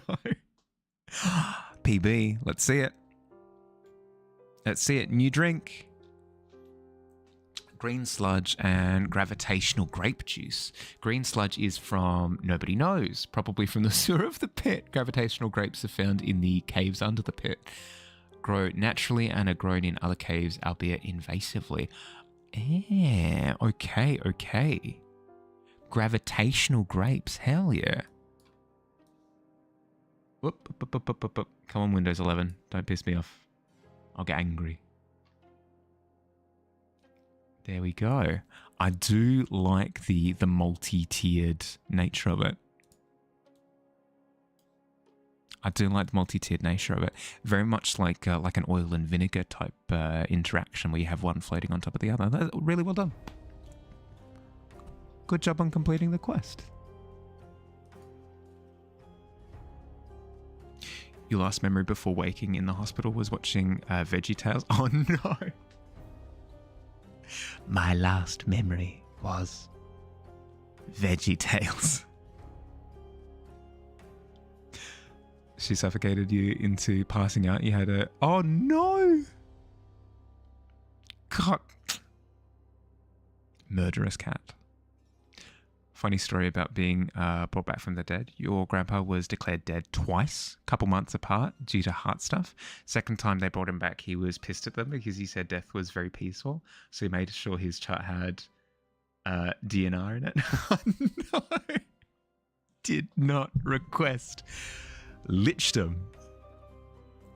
And they're also insoluble in each other. Yeah, yep. Very oil and vinegar. Very oil and water. Every day you go to work, you declare yourself dead inside. Payday brings you back to life. I rise.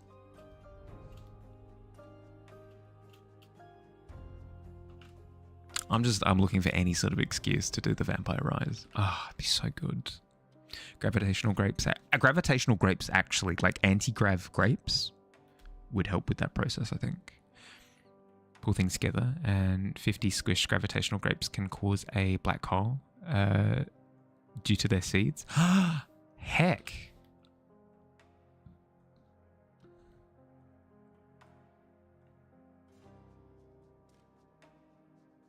I like the concept. I love the concept. Really well done. You can agree with your granddad. It is peaceful. That's a nice thought.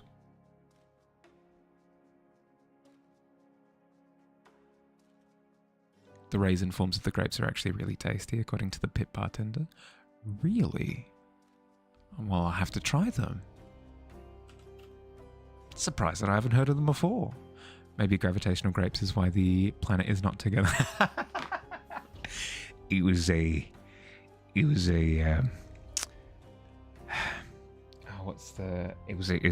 critical mass of grape juice. Led to big boom.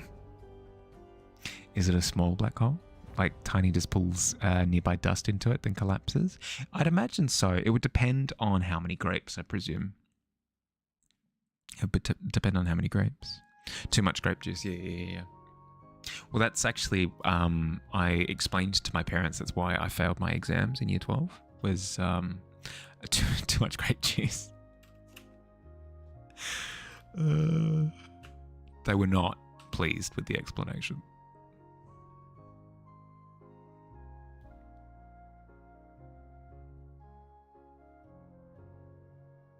I can't even use that. I don't drink.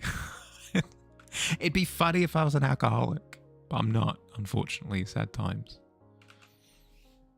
If it makes a black hole and collapses, then it might leave behind a cluster of exploded diamond crystals with traces of the grapes, supernova or something else.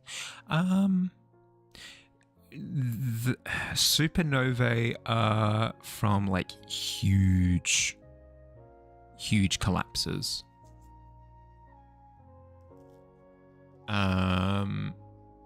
So I'd say that there would be like a tiny supernova. Wouldn't be huge.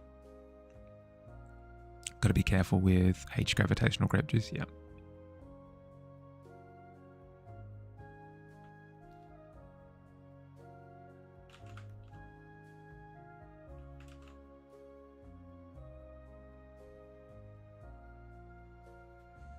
What do we say to the god of death?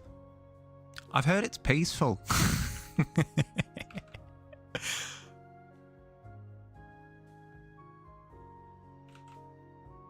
No, you say not today. You say not. Oh, not today. Tomorrow. No. God. I'd be an awful scion. I would do incredibly poorly as an acolyte, I think. So, Bahali, welcome to our order of belief. Yeah, but why do we believe this stuff? Frick you.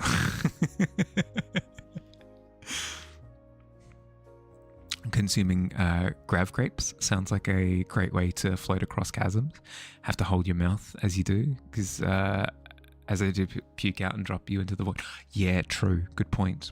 You'd only really be at risk if you're over-consuming. You can also use 50,000 grape seeds as a black hole grenade. Whew, I mean, that's a lot of determination to like collect that many and keep them all separate until you... could be an excellent doomsday device. Wait until it's almost time to pay the mortgage again. I'm just paid for this month. Yeah, exactly. I need to get the most amount of value out of my death.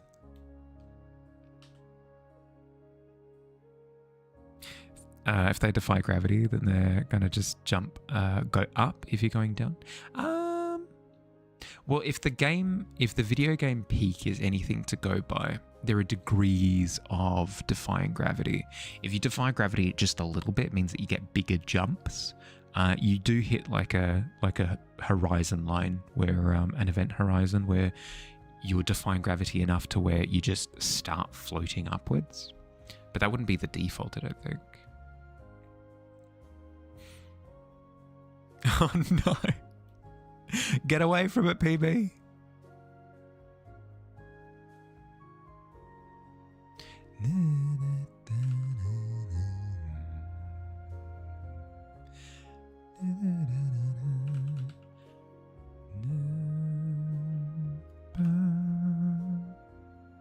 Up.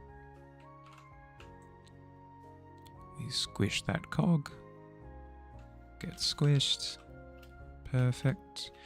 Probably don't need to do a lot of detail work, if any at all, on this cog up, on this set of cogs up the top. We can just kind of allude to cog mechanisms.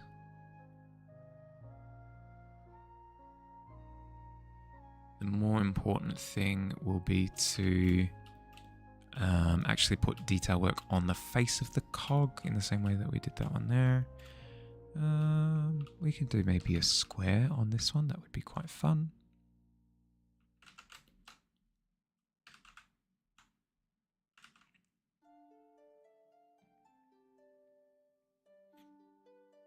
One by putting seeds in an obsidian ball and throwing it. BRB shower. You were yeah, no stress. Do what you gotta do.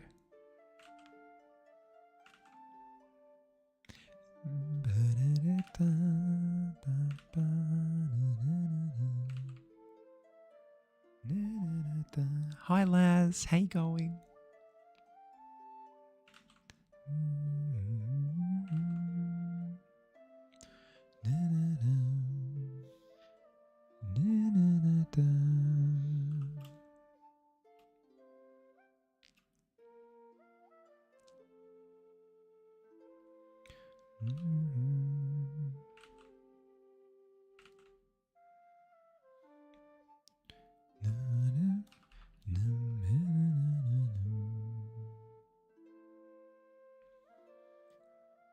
Good. Had a wild customer at work though. Wild in what way? Hi Erica. Hi. How you going? How's your day been? If the grapes themselves defy gravity, then aren't inherently going to give you their power. Swallowed still gravity. If they're defying gravity, then going up or down is going to leave them behind. Go through too fast.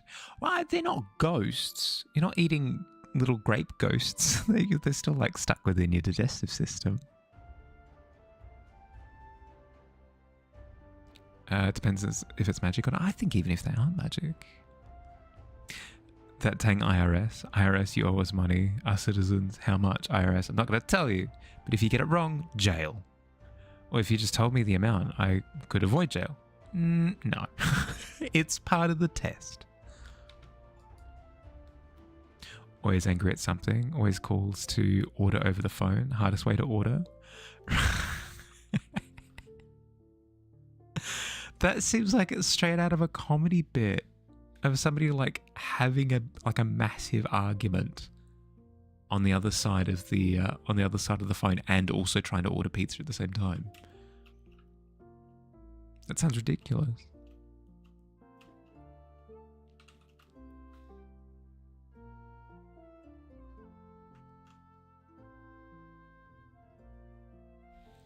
I just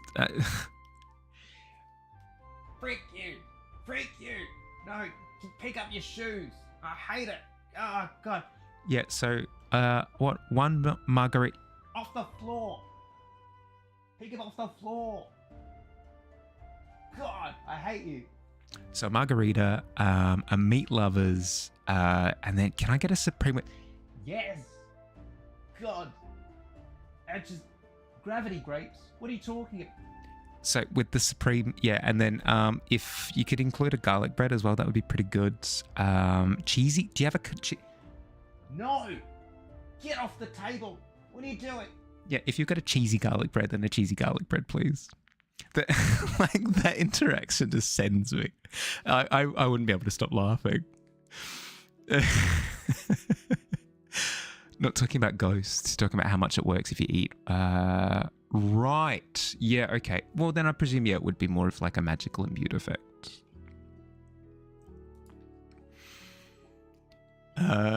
Sounds like a terrible version of The Price is Right. 100%. Oh, God.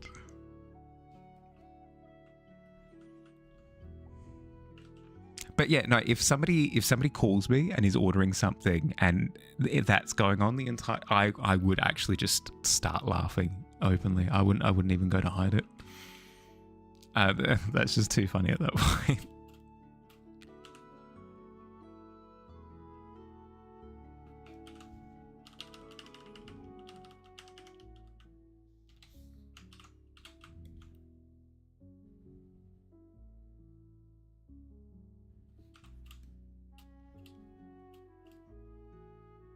There have been so many times where, as part of a group of friends, we've all been gaming with something, with somebody, like either randoms online or another person as part of the group, whatever it happens to be, and then something's going on in the background, and we try and like deduce the chaos. So, somebody's like is ordering pizza or something on the other end of the line, and we start like prattling off what our pizza orders are as well, and just try and scramble their brain. It's very fun. She got mad again today, cycling through all of you there. When you called her saying you were on the way, she recognized you from the last time you delivered to her, and she said, "I think you're the only person who knows how to do her job." Oh, that's nice. That's like wrestling a comment, wrestling a compliment from the jaws of chaos. That's amazing. Other than get off the table and stop eating the floor, you have no idea what I said from the mic, because I always just, yeah, perfect. That's accurate. That's accurate. Out of you three, you've worked the least amount of time by far. Oh no. That's okay. No, I'll take it as a badge of honor. Was I yelling at a rabbit? Who's to say? No, it was just a random argument that was happening on the other side of the phone. You just thought that was very ironic. Also talked to her in the store though. She also only recognized you from the second time. Still nice that she recognized you.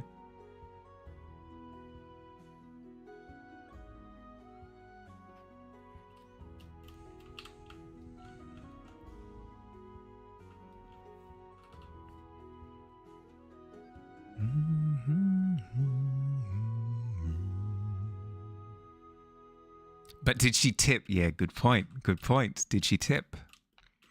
That's the true arbitrator of it all. Did she mean her words? Yeah, $5. There you go. There you go.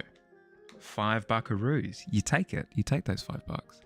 It probably meant that she intended a compliment as well. Said that if the other driver showed up, they wouldn't get a cent. Oh no. Yeah, freak that other guy.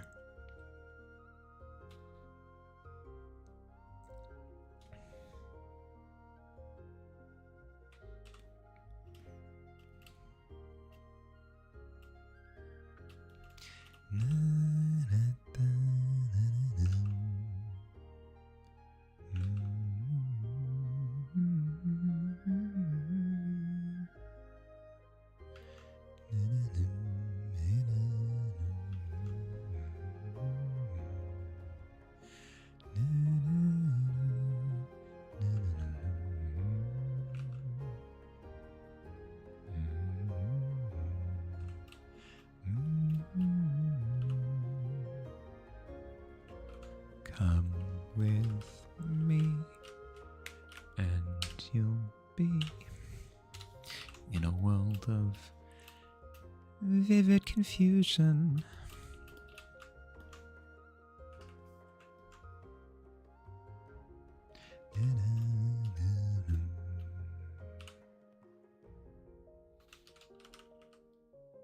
There, maybe? Yeah, nailed it. First try. You took it less as a compliment, more like putting the others down, especially because she was the one causing the problems. For sure. When I said that, it was tongue in cheek. By all metrics, I think you bundle up all of the words coming from somebody that aggravated and you toss them into the Nile. Already confused. if you go, you become even more confused.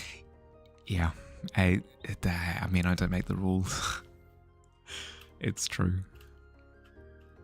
A confusion squared, I think, is how the maths works out. That is called a missing person code. One of your co-workers from across the lab hollered, "Run, Forrest, run." Oh, no. Good to see that the lab environment isn't too isn't too uptight. That's good.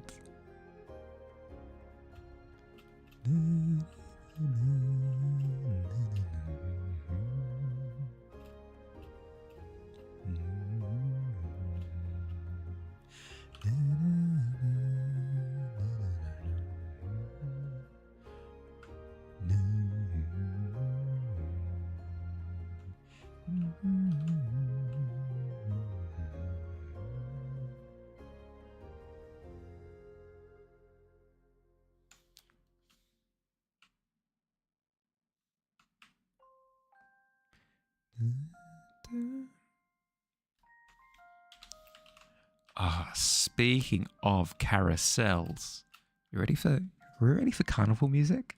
I know I'm ready for carnival music.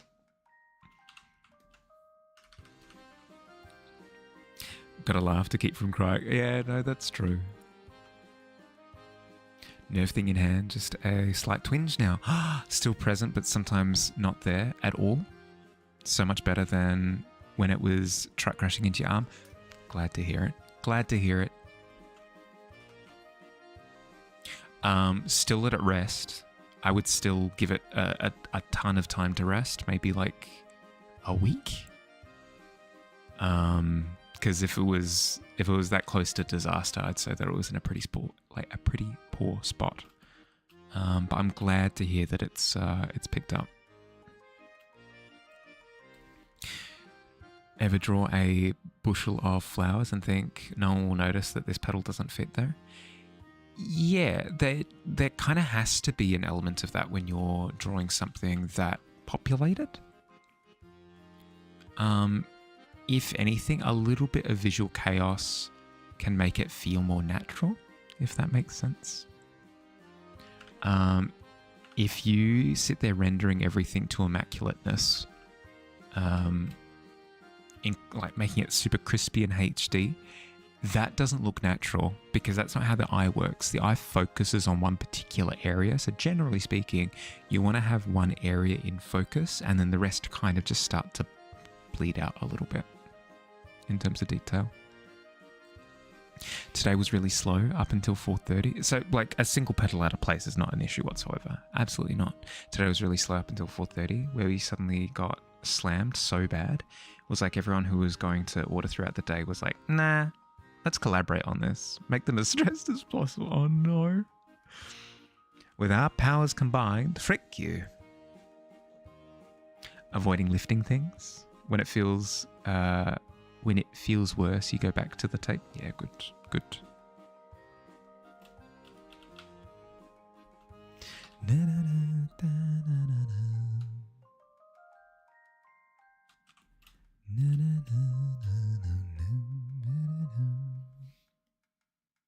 Also, you got your new debit card today. You used to use that pink, purple, and black piece you made in Aspirate with your Wacom as the design. Nice! That's awesome. Hi, Logic. Hi, how you going? How was your weekend? But Apple tells you need to buy the new iPhone because its display is 12K. I don't believe in the hype. I never believe in the hype. The thing that always gets me is, will I make use of it? So this camera, it's heckin' 16K quality. It has the ability to film slow motion. Your camera like emits explosions. At the screen, you can actually warp through time. And I'm looking at all those features like, you're saying really cool things. I'm not going to use these features. Weekend was all right. How about mine? Yeah, good. Super chill. which I needed. I haven't had a chill weekend in like 3 months, so having a nice stress-free chill weekend was sorely needed. Sorely needed. Some days everybody comes up with the same diagnosis. Like everyone who has diabetes is like, let's all be non-compliant and go into the ER together with high glucoses. Oh no. Heck. Have you guys considered just not being terrible right now? That'd be good. I don't think you're allowed to say that to customers though. something bedside manner.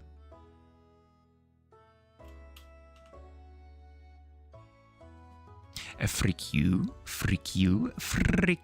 double frick you, triple frick you. I don't, as much fun as it would be. Could you not? Yeah. You went to the ER recently, it happened. Oh, for sure. And it is not a collaboration by the Illuminati to make the ER like the worst state that it's in. It does just happen. How dare you say that about the Great Almighty Valley? How dare you? So the grav grapes can also climb into the ground and sprout flowers. The flowers smell like the stinking corpse lily and are smaller than it. Ah, cool. Looks at rude customer. I have a few notes. Yeah. Yeah. Oh my God.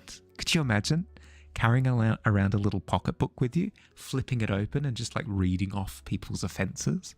Oh, it'd be so freaking good. It'd be so heckin' good. Yeah, but yeah, no stress. Do what you gotta do. Glad you quit nursing school a semester away from graduation. Have zero poker face and no chill. Cannot sugarcoat anything for your life. When people are doing things to endanger themselves. Yeah. Yep.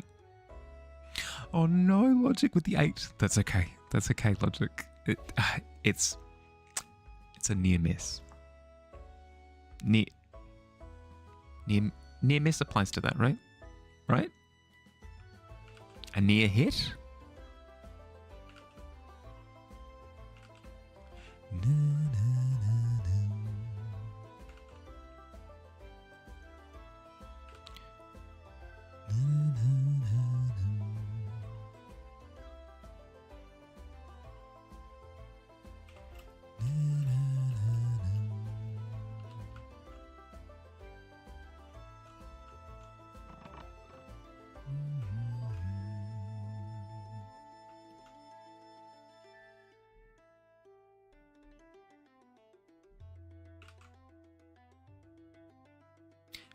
Is she tripped as the floorboards opened up but caught herself on the part of the floorboards that was safe? Yeah.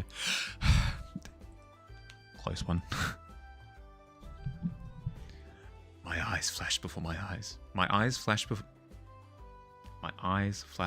my eyes. Yeah, you know what? Keeping it. Something about me carving these gears is satisfying. Really? I suppose so. To be honest, I haven't really been thinking about what I've been doing. Probably not a good state, but it's okay.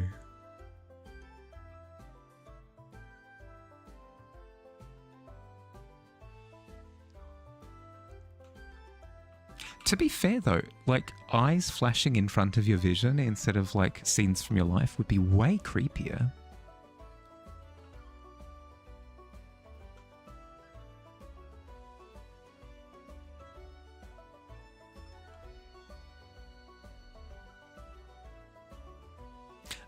But yeah, no, I haven't been paying attention to the cogs.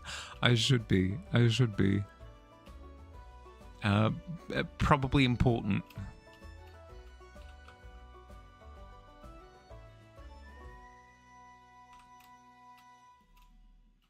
Oh no, that's just wrong, isn't it? It's slanted off to the right in a way that I need it to not be. There we go, it's a little bit better, but now it's off center. By how much? Enough to be concerning, I guess, but even more concerning is the shape of this tooth.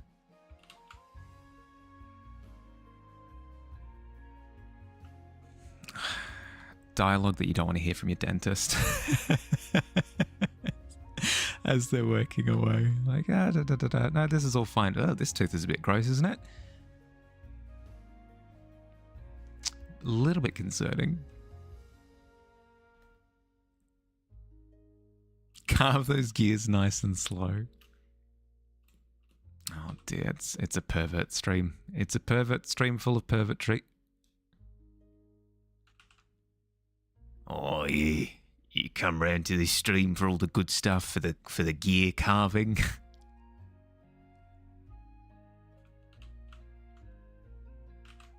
For the skeleton anatomy. Ooh, filthy things.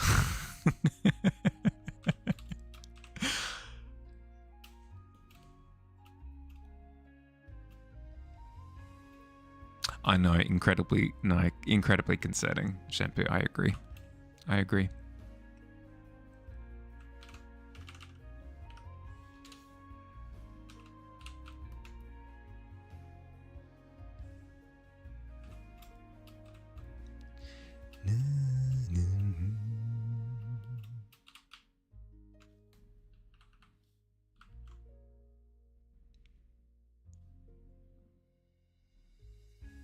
You're drawing, so you're mainly listening to the stream. Oh no.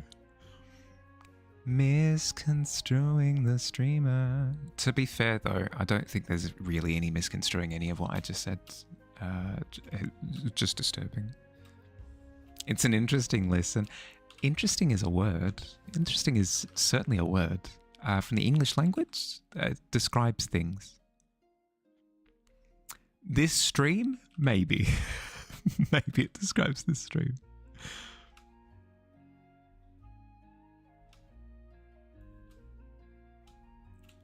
Hot gear carving content, MA 15 plus.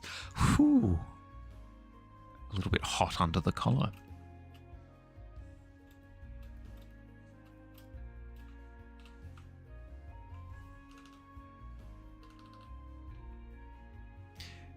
You spin me right round, baby, right round, like a gear system, right round, round, round.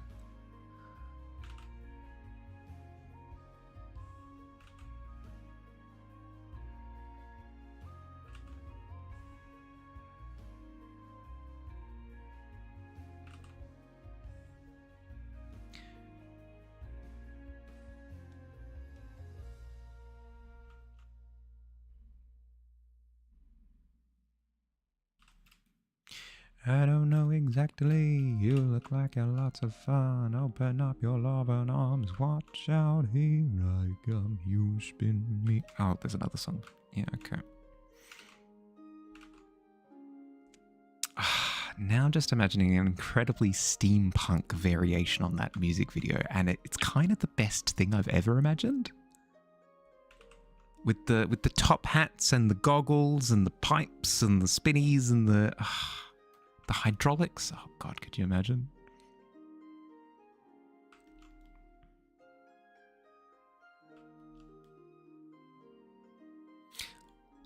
Look at the size of those gears. Granted, no, it's frankly disgusting, Stewie.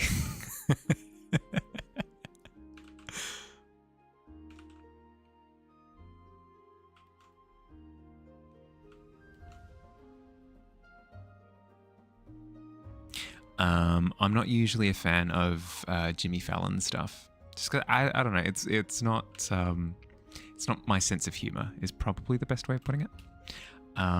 But he did a series of music video reenactments with different actors, and he reenacted "You Spin Me Right Round Like a Record Baby" or whatever it's called,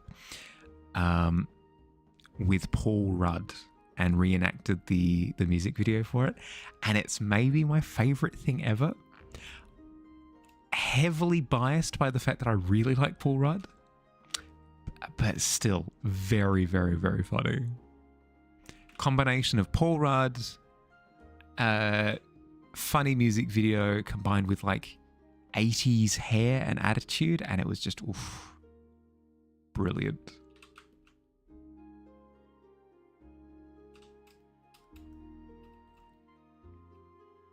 it will forever live with me in my brain until the end of time.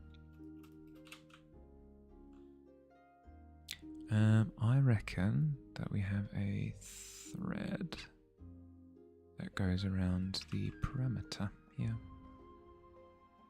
Have you fully recovered now, Shampoo? You've punched the sickness right in the schnoz?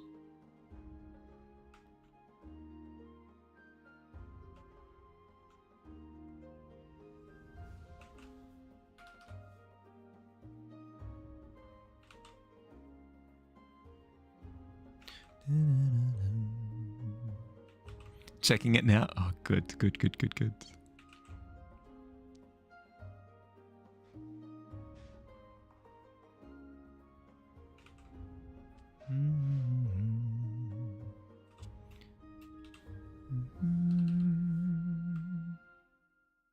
think you mentioned it last time, but your neck made a Mortal Kombat noise. You did.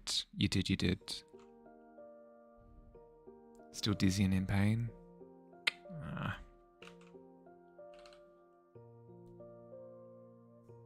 You said it was a like a pulled tendon at the base of your skull? More of an ongoing condition? Yeah, fair. No, my neck has gotten very akin to bubble wrap recently.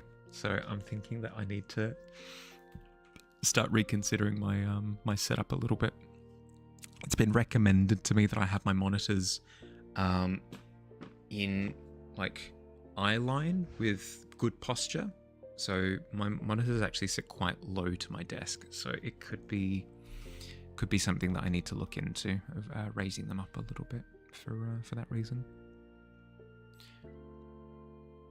You might still be sick because your white blood cell count is high and your sodium is low, so you're monitoring you for seizures. Yeah, okay.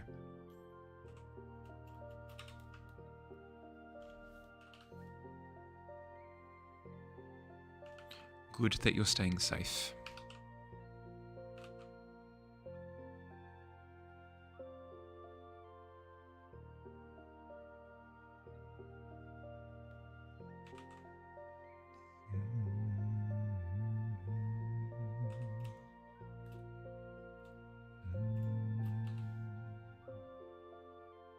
Hope, no. Hope, no. Let's add a bit of stabilization on the pen, shall we? Oh, that's so much better. Oh, that feels so much better. At least mildly better. And it looks pretty decent too.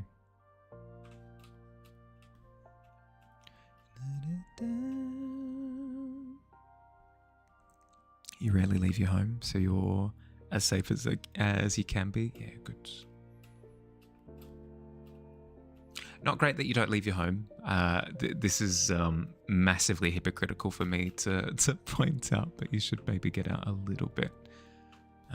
Just for mental health more than anything, but glad to hear that you're keeping yourself safe at the moment. Hi, Grapes. You like the drawing so far? Thank you. It's coming along. It's almost there. I was musing yesterday that I could probably get it done this week, which is exciting because I've been sitting on it for about a month now. So getting it, like kicking it out the door is, it's exciting times we live in. Go into the garden for your daily plant time. Sit in the sun for vitamin D. That's fair. But like, as much as interacting with strangers is the heckin' worst, and coming from somebody with social anxiety, interacting with people is important sometimes.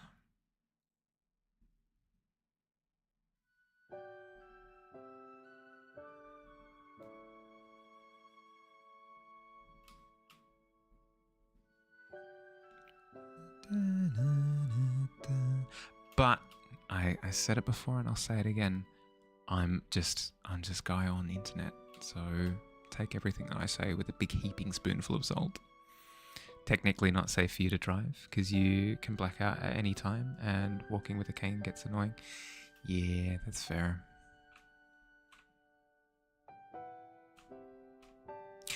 But something you haven't considered is that walking with a cane allows you to then raise the cane and then shake it at people and go, "Get off of my lawn," and things like that, which I would love to be able to do. So I'm a little bit jealous. Because if I used a cane, then that's just kind of offensive because I don't need a cane. Whereas you have the perfect excuse. You have the perfect excuse.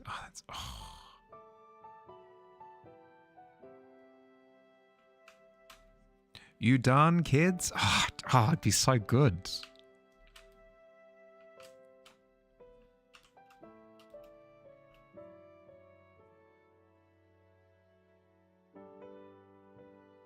Video is pretty great. Have I seen Arnie and James Corden recreate his films? No, I have not. You do spend time on MMOs for social needs? Yeah, that's fair. That's fair. It's something.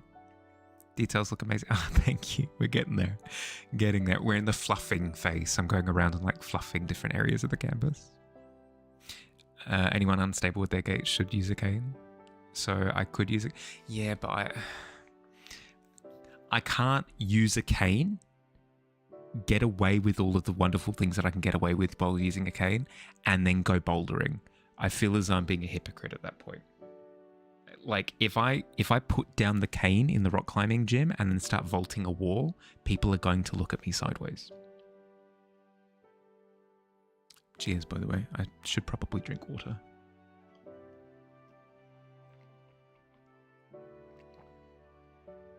It would be like me sitting in a wheelchair, doing donuts, having the best time ever, and then going rock climbing. You know, like it feels like a faux pas.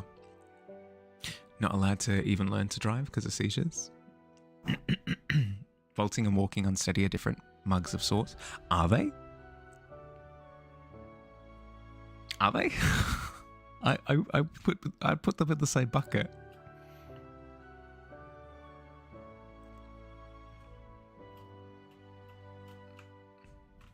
But that's coming from somebody who's uneducated in this regard, so I don't know. Use a cane for vertigo purposes. You go swimming, don't have to use an aid all the time, but sometimes you need it. Yeah, okay. Interesting. My dreams of cane use? Maybe they can be reality? Hell yeah. I really just want to have a cane, jab it in somebody's direction, and then yell out, "J'accuse!" I need that in my life. I once. That's all I need. I'll get it for one j'accuse, and then I'll put it down. I'll never use it again. I swear. Like, it's just one of those things. It's just one of those things that I need in my life. Don't need crutches until you do. That's fair. That's fair. Some people do sports but have to go places in wheelchairs. Really? That's really cool. I mean, not great that they need like mobility assistance, but that's cool that there's not like that hard and fast rule on what can and can't be done. Hi, Miz. How you going? Love the emote. Love the emote. Is it new? I like it. I like it a lot. Rich people use canes for elegance. True. Good point. Okay.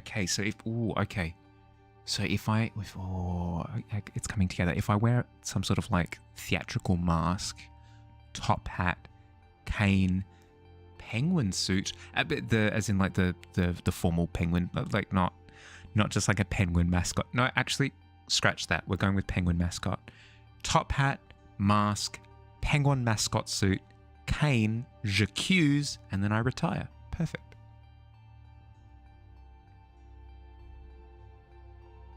You should get one of those chair trolleys, to be honest. Holds your stuff and you can sit on it. Good point. Yeah, no, utility. These are your faves? the angry and the... yes, the eyeball. Fantastic. Looking awesome. Mascot penguin with top hat and a cape with epaulets. Yes. Yep, perfect. It's the full vision. Yep. If you can't figure out what's wrong with your spine and why you keep collapsing, etc., you're going to need a wheelchair eventually. Can walk fine, but you're getting more unsteady every day. When your spine locks, you can be paralyzed for an hour, unable to walk properly for weeks until it heals. Whenever your spine does stuff, you can't get out of bed without assistance. Have you been to physiotherapy? Have they like... I suppose you need to be diagnosed first before you go to physiotherapy.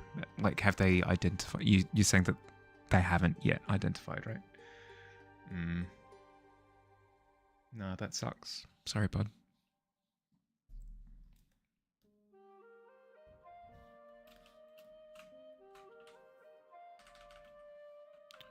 Let's nab this.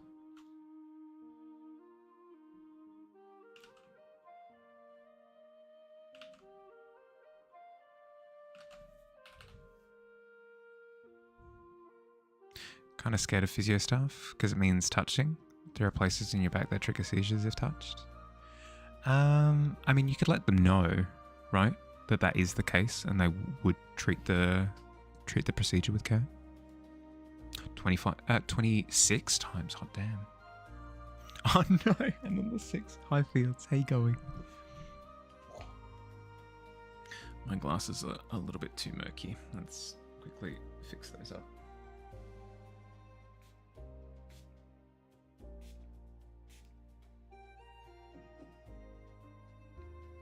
And then I'm going to attempt to read without glasses.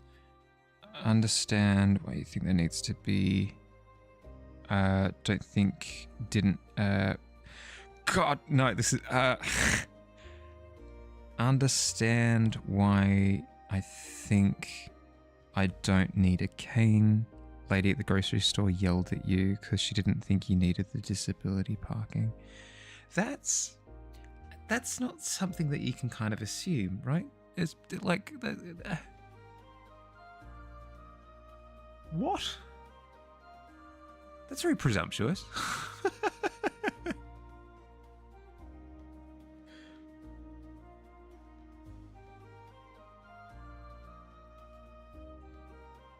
It'd be like getting angry at somebody for using glasses if you thought that they were just like prop glasses or like the just like the non-prescription ones to like fashion or whatever. You can't just make that assumption. You kind of just have to assume that the person wearing the glasses has them. Like, it's freaking weird. Heckin' weird. Stop. People need to stop having opinions. Coming from somebody who communicates his opinions quite often, specifically about Sonic 3. So I'm a hypocrite, I'll admit that. Oh, I can see. You're effed up. Oh no, what happened? On a happier note, you figured out how to get the Wizard Tower constellation in dreams, and the result was accidentally finding the continuation point of a previous dream storyline. That's awesome. You have a continuity in your dreams? That sounds sick. It was you and your mum. Can't see it, but your mum has a prosthetic foot aid.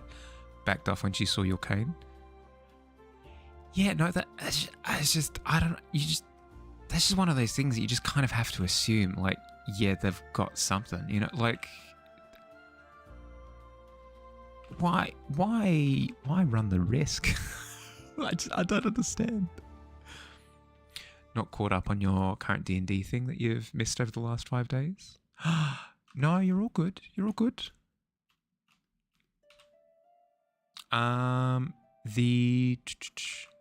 The group chat is just waiting on confirmation because people want to see if we can shift to Sunday. Is the only thing. So if you confirm on that, we can always sort out like character creation stuff when you get a little bit of time later in the week. Kid was part-time for a relative who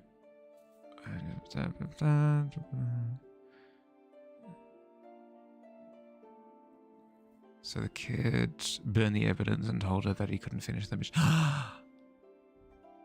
Scandal.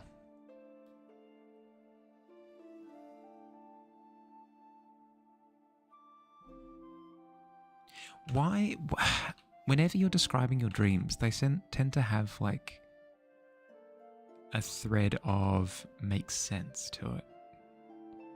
I'm kind of jealous. All of my dreams are complete nonsense. They make complete sense at the time, don't get me wrong. They always make complete sense at the time, to the point where I get distressed.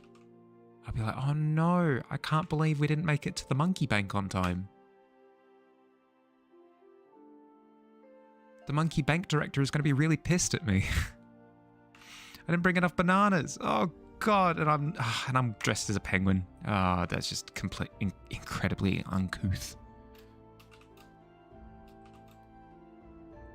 Think of what they'll say.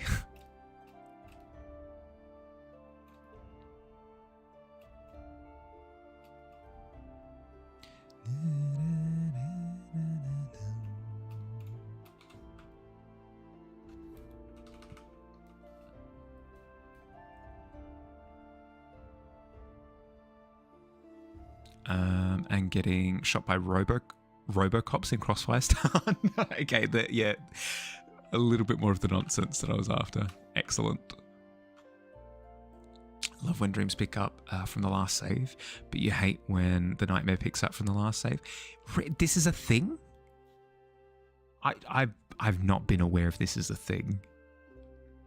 Got on a train, went to an emergency station, was rescued. No evidence that he'd been on the death row truck. Confirm his identity because of not being sure. But wasn't he like super shot a whole bunch? Or dream, therefore don't worry about it. 7 Stream Street. Hell yeah, Fields. Hell yeah. Why the anguish? What's wrong? He was bleeding out. Yeah, okay. Recently resumed a nightmare from when you were 14. Excuse me? Who? What? Why do people have these powers that I'm just not aware of?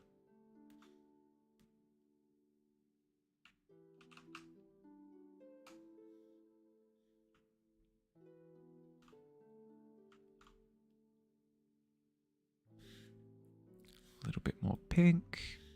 A little bit darker. The train didn't have far to go. Right. This is probably also not helping. There we go.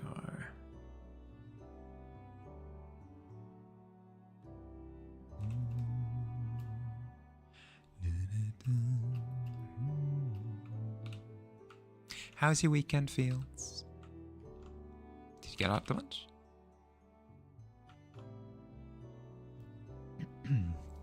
Next room was chaotic, trying to make sense of what was going on, so you looked at the wizard tower, get some stability. Once you got there, it was from the perspective of the same kid. Interesting. Yeah, okay. Yeah, no, I don't think I've ever had dream continuity. It doesn't surprise me too much, given that my dreams tend to be nonsensical. So the thought of me picking up again, being like, yes, this madness is unlikely. Does it feel similar to what are they called? When a dream is when you're conscious of what's going on in the dream. Is it similar? Surely there needs to be some element of self-awareness to understand that it's a continuation.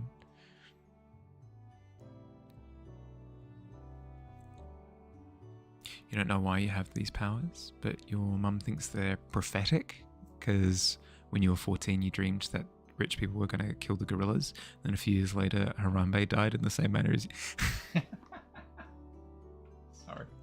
Sorry for laughing, but that's so freaking specific. Yeah, okay, no, fair. I don't believe in prophecy and things like that. So I do find it a little bit like funny, but ignore me. Ignore me.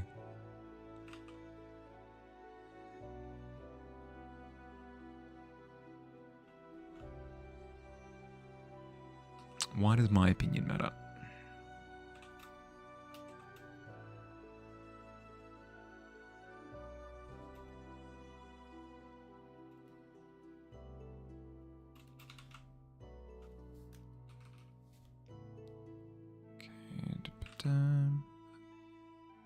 Just a little bit of extra light along here.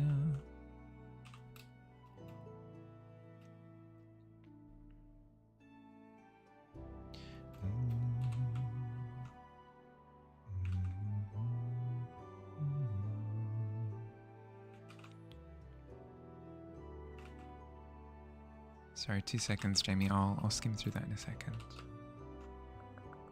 Trying to draw a straight line to save my life, and not happening. Ooh. Up. Up.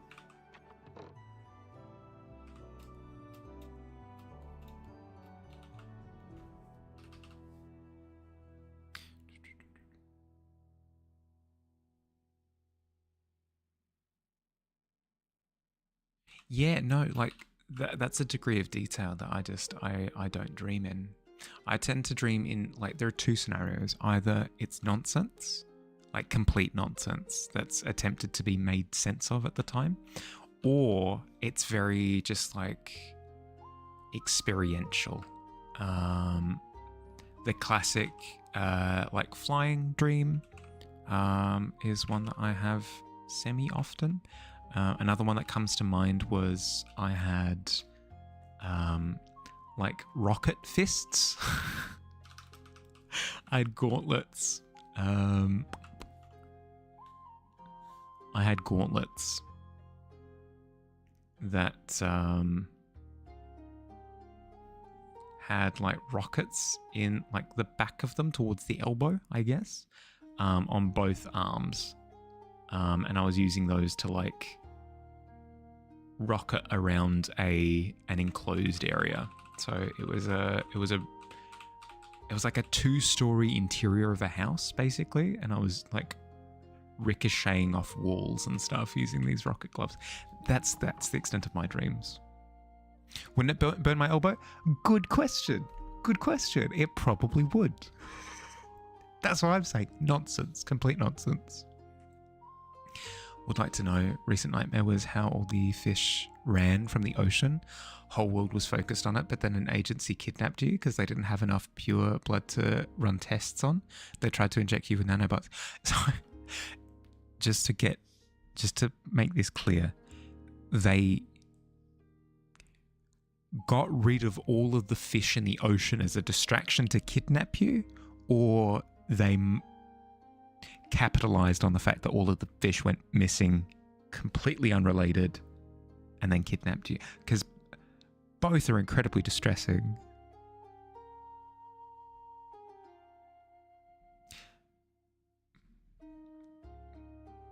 The tower is pretty important, it seems, to always be in every dream, but it's taking you a long time to recognize that fact.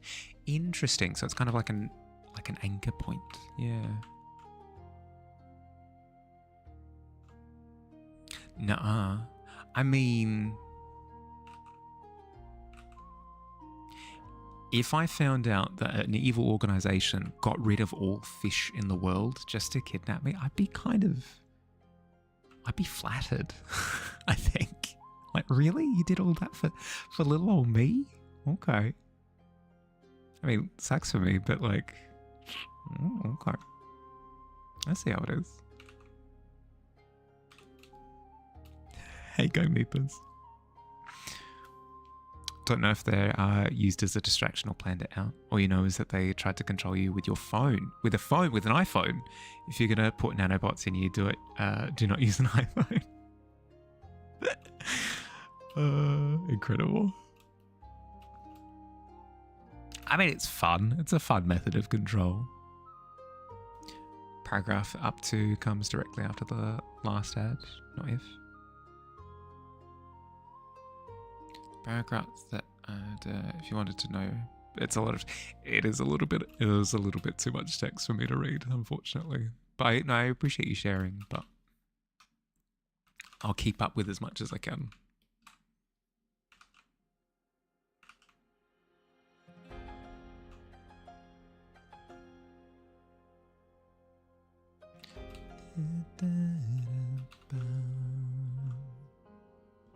I'm getting distracted and not working on the clock tower. Clock tower is what I'm working on. How you going, Meepers? How was your weekend? Did you get up to trouble? I don't know why that was my assumption. Did you do any crimes on the weekend, Meepers? Classic Meeps.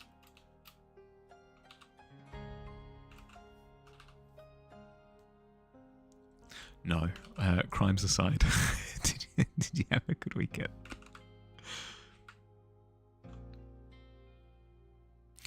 Don't worry about your dreams. Your dreams are sillier than your nightmares. Oh, good. Good. Definitely you stole $1,200 from someone? Oh, hell yeah. Hell yeah. A con? Yeah. What was the elaborate ruse?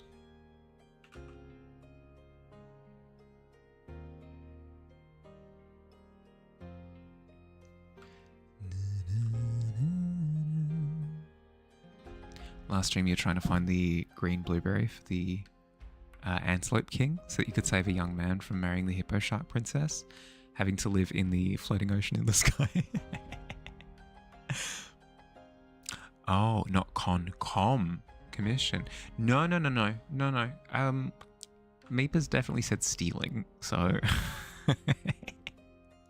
supposed to pay your sister and just kept the money instead. See? Criminal activity. Told you.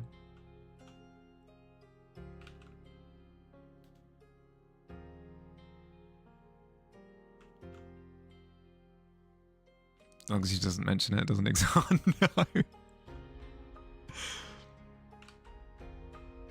No. Not if you were my sibling. I'd be reminding you every couple of days. I promise you.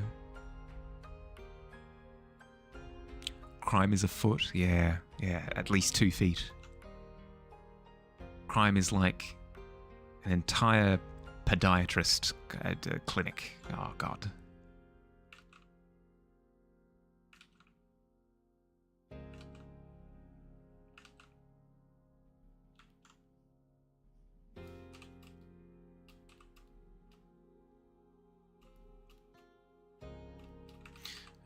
I don't think I do the shapes in the same way as the previous. I think I just have an outer ring. Is maybe the play here? In those situations, they always know. They wait for you to do the honourable thing, and their regard slowly degrades until they're pretty sulky, angry about it, but still trying not to show it. Oh, you're being judged, Meeps.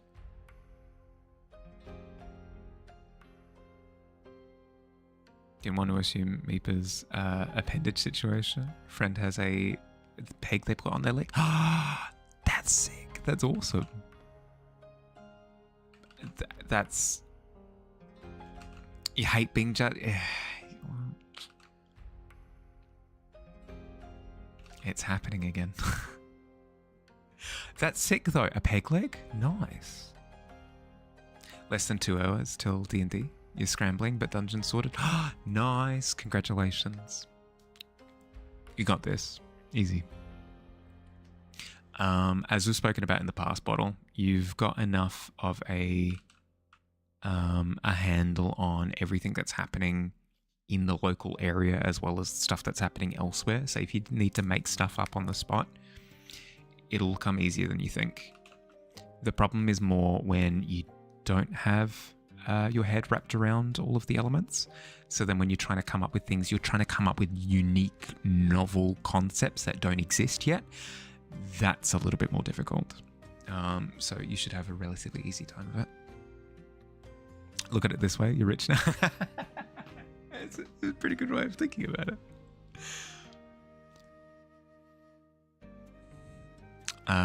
Don't need to act out being a pirate, but like, you don't understand. You don't understand, like, being a pirate is my favorite thing.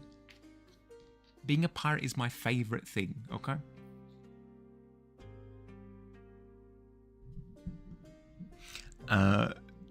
Jamie, I think Meepers is joking. You're all good. You're all good. Thinking this will be a fairly self-contained dungeon crawl session. Also have very fun and end of session cutscene / flashback for them. So story-wise, you're fine. Just want some references for details. Yeah. Fair.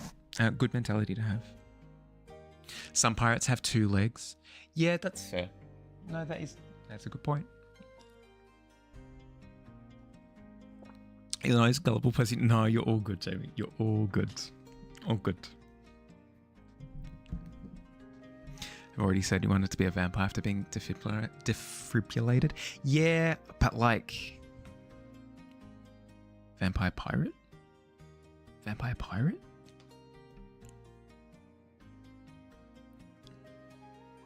I'd say match made in heaven, but like vampire pirate. So...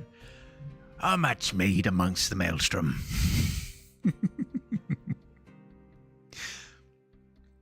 Not judgment, by the way. Just a great pointer of what to watch out for when you do something like that.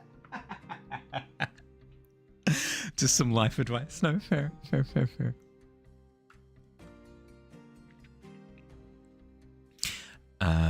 Is this the law where they can cross running water? Ooh, yeah, okay. I do like that. I do like the idea of a vampire pirate being trapped on their ship, forever sailing the sea because they can never pass over.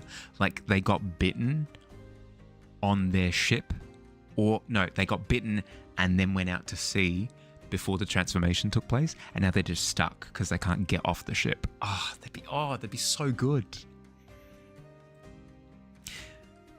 A vampire as a pirate sounds starved. Yeah, no, but incredibly hungry. It'd be really cool. You won't do that to a family for that one. How magnanimous of you. No, all good, all good. Is that because of the crossovering over water thing? Yeah, yep. Yeah, that's the thought. Would sirens help them? Ooh, like an alliance? Yeah, potentially. Yeah, like a symbiotic relationship. Oh, I can see that. Vampire sirens. Whoa. Vampire sirens are something else entirely. I think a vampire siren would be absolutely fricked, right? In terms of being able to move over passing water.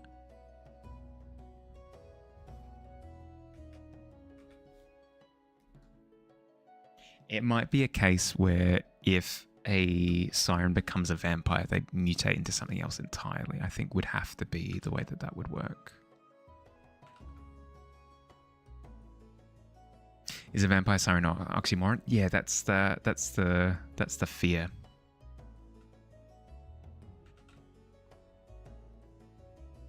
A wasteful siren, yeah. I feel as though sirens have enough flavor to where they don't need vampirism. But at the same time, you could say the same thing about pirates. So it doesn't eat the body. Yeah, no, that would be a good point. Like completely different feeding process. No one's wasteful. Yeah, well, it wouldn't be wasteful per se. It would just be like a particularly picky siren, I guess. And then the body would get eaten by crabs or something. Vampire who was once a sailor could give sirens the whole can of beans, showing them how to read human maps, showing them the best place to go. No, I do like the idea of a vampire pirate with like a siren crew or something. That sounds sick.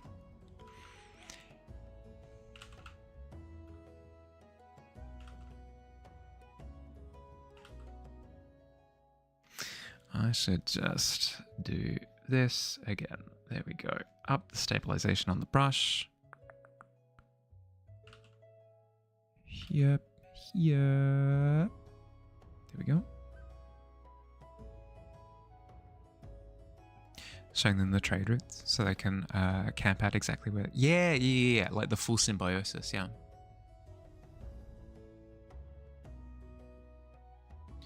A human fall like a whale fall? Eventually, yeah, I'd say so. That or a human float, and then and then it'd be fish and birds and stuff.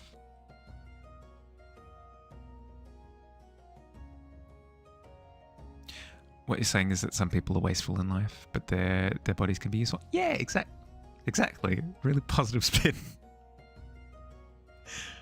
I think a vampire siren would still eat the meat, but might also require siren blood.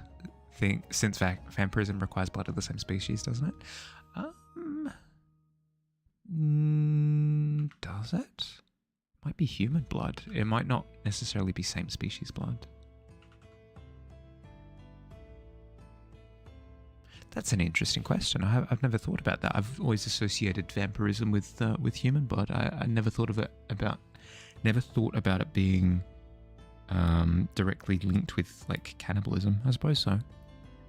Crustaceans and cephalopods feeding on the human remains of the siren falls to the seafloor. Whale corpses float first before they sink, since they own a spleen. Yeah, that's the thought. Is that it would be the same as like a whale graveyard or something, right? Such a cool idea for a setting. Just like an environment, like a dredged whale graveyard of like giant whale bones, and it's all like above water for a certain period of time with like things covered in like slime and like deep sea stuff, shells and bits of shell debris and stuff all over the place. It'd be so cool. It'd be so cool. Like giant calcified like heat vents and stuff. It'd be awesome. Would thoroughly enjoy running that.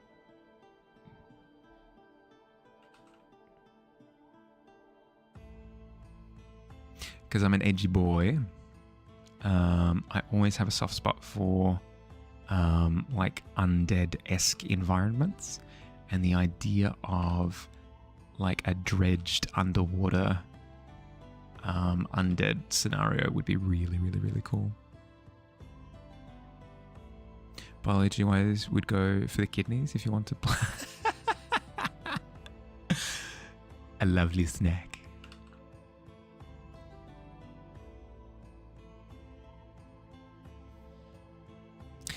The delicateness of deep sea squeeze trees is what I thought about when I said deep sea. Is it a deep sea tree? I'm not familiar with a deep sea tree.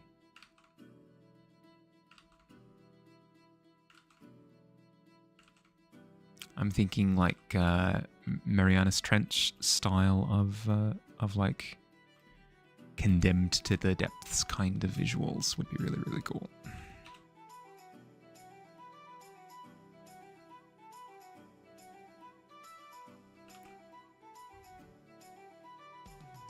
Isn't deep sea tree just kelp?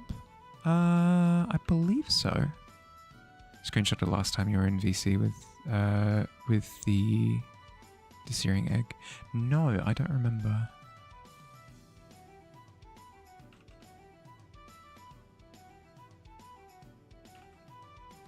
One of the silly things go. That one. Yes. Yep. I was thinking kelp forest when you were talking about eggs. I was confused.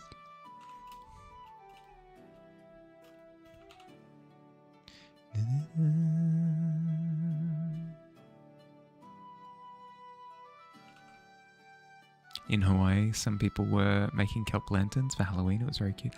Ooh. I do like that.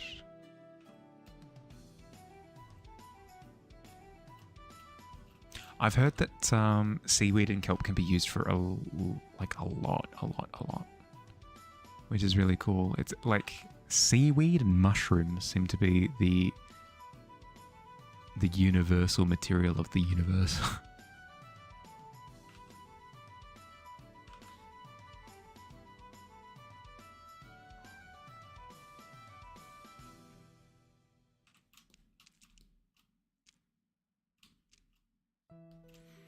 I can't be bothered drawing another circle. And I don't like being specific. I want to just draw organic shapes. Circles are so freaking specific. Heck you. Imagine an art kelp house. It would stink to all heck, but it'd be so tasty.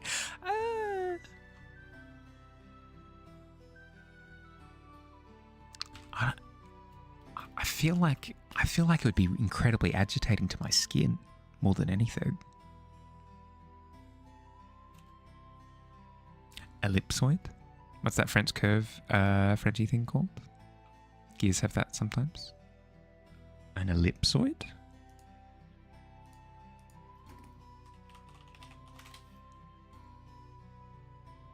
An ellipsoid is a type of like 3D ellipse, like circular thing.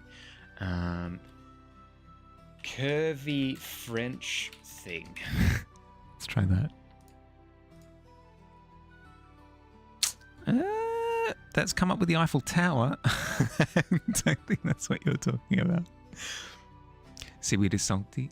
Well, it wouldn't just be salty necessarily. It'd also be the texture of the seaweed. It's actually just called a French curve. It's in sewing. Oh, let's have a look. French curve.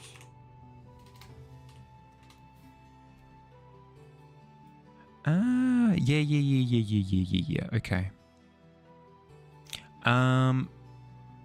That's sort of more elaborate than what I was thinking. I do like the concept. I like the concept, but far more fancy.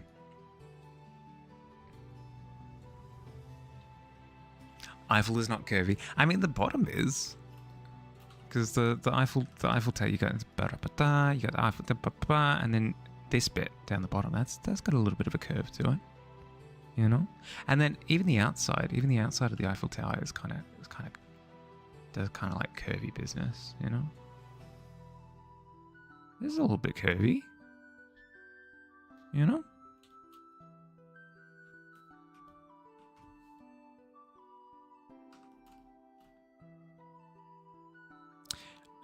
Clocks had them with tiny gears inside the curves.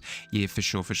But do keep in mind that I don't want too much detail on it. I want it to be far away and kind of blurry in the background. So if I go through and do that kind of intricate detail, it calls attention to it, which I don't want.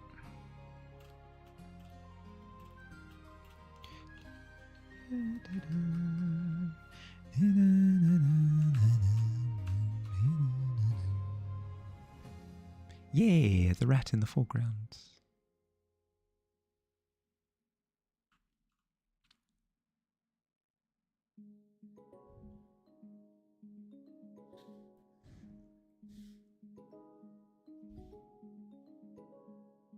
Could just be the shape and vague blobs, like what I was doing with the other painting. For sure. We'll see how we go. If it feels like it needs it, I could absolutely do it.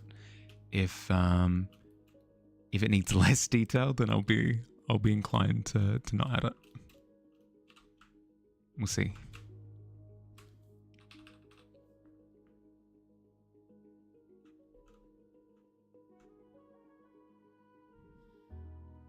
You missed your tea time? Yeah, do what you gotta do.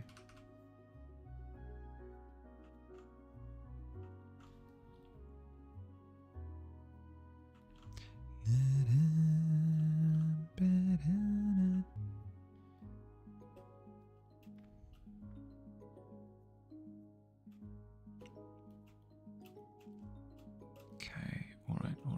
now that that's at that stage, I jump to this layer and I start adding shadow.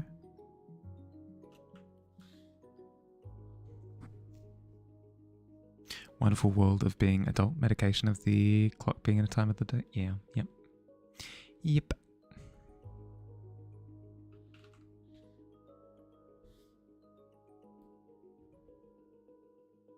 Oh, what? Is that not the... Yeah, okay, there we go. I was going to say, I'm pretty sure they're on separate layers.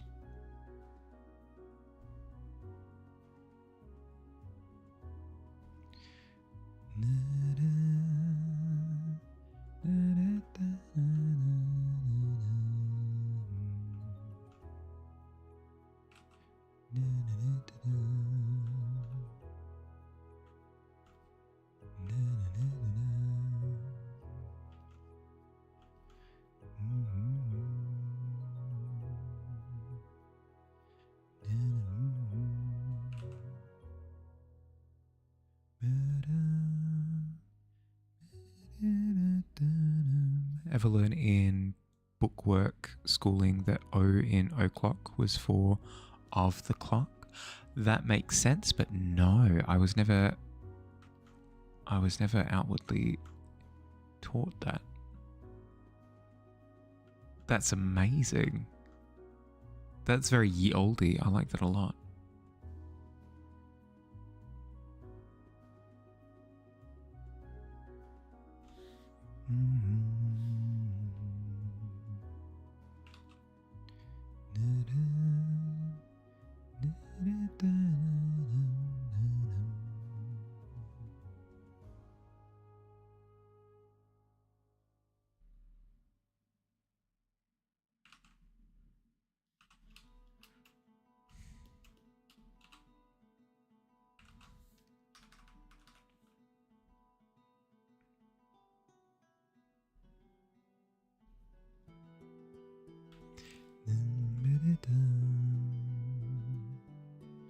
Okay, going through and adding the drop shadow for the gears on the side of the building. Be a little bit careful to not make it look too flat.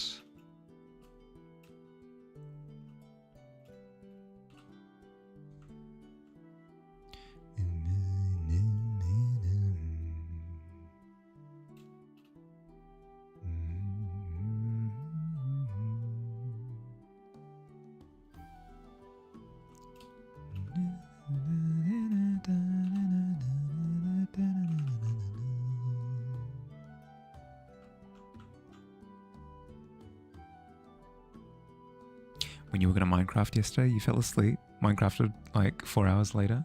Oh, there you go.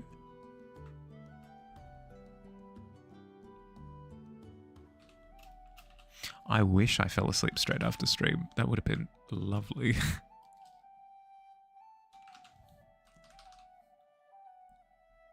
Some of the unflattening blue, like the sky, might less flat and depth the upper portion. If some of the unflattening blue, like the sky, might less flatten depth. I kind of understand what that means.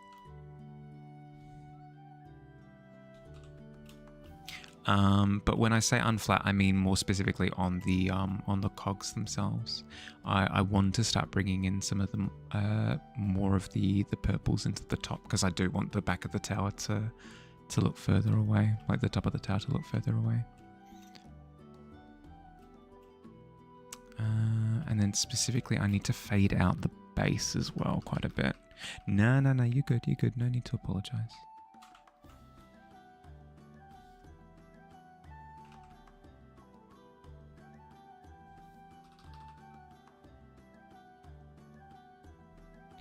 Need to increase the degrees of separation. So the base there needs to be blurred out a little bit more. Like that, which is nice. Bass? No, as in the base of the tower, not the music. I mean, still, if it makes you feel better about it, it can be the music if you like. I'll grant that. Consider it granted. Grab the washing line at the back there. Bump it up to where the new height of the roof is.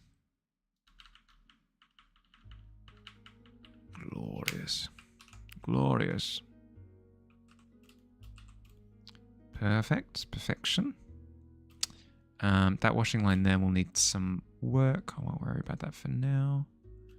Yep. Okay. Back to the clock.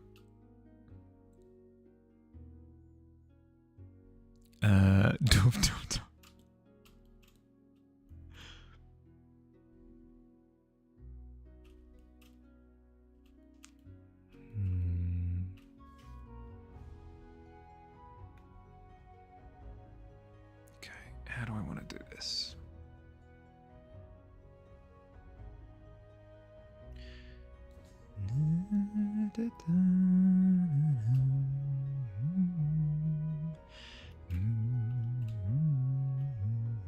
I think I want to blur the edge the higher up it goes. Yeah, let's try that. Let's try that. Because I'm uncertain as to how that's going to look, I'm going to copy the layer first and work into the second version.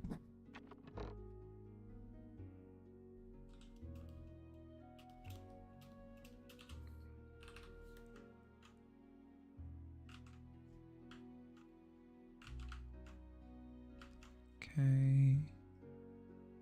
Going in, adding some of that sky purple. You switch to your phone, your body requires horizontal formation. Yeah, no, fair.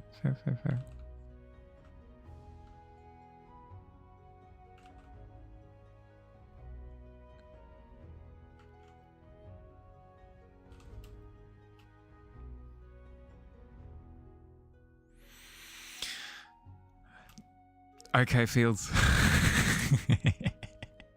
How dare you? How dare you? Trying to trip me up. It's why you're known as the Maverick. You keep me on my toes.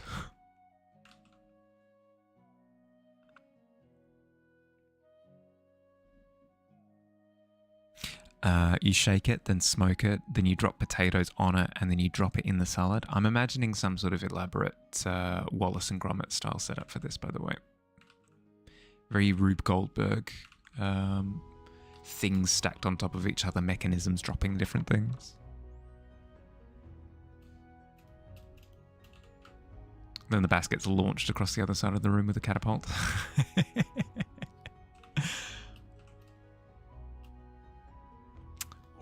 That's already helped a ton. Oh, that's great. Okay, perfect. Not the best. The adding purple to the clock tower. I think you're starting a BG3 playthrough tomorrow on stream. Ooh, hell yeah. What time? What time do you think you'll start? I'll see if I can set aside a bit of time to watch.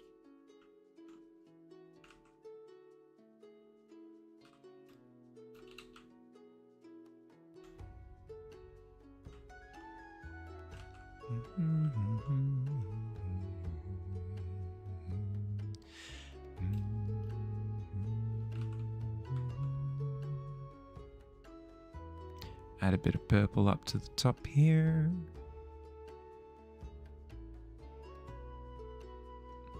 Smoked shaken base in salad with potatoes thrown together Wallace and Gromit style. Oh, if I read that on a menu, I would choose that so freaking fast. If I hear any menu item has been prepared Wallace and Gromit style, I'm in. I don't care. I don't care what it is. Is that purple? Yeah, it's an indigo. Depends on Egg, because he's the one that you're playing with, so you'll stream together probably. Yeah, okay. Is this like afternoon, evening?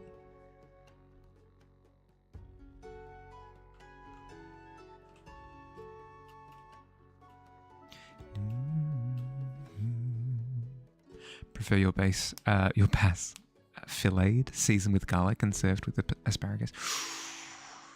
It's a good combination. It's a good combination. Can't go wrong with that.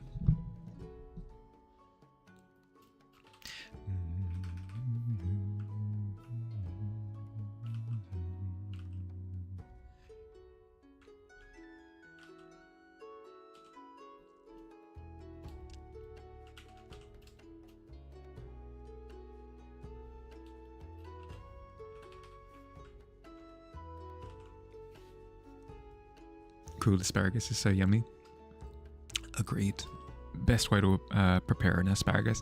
Boiled asparagus, throw that out of a 2-story window, I think, at that point. Grilled? No, I can do that.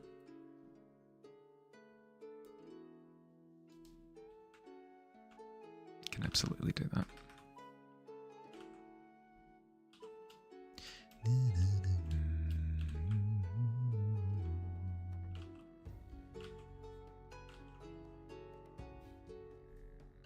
Boiled? Yeah. Yeah. Yeah, no good. Not good. I feel as though we very comfortably deduced on Friday that boiled is just a terrible time, no matter what you're boiling. Worst way to prepare anything. Who's boiling asparagus? Who's committing food crimes sees them at once?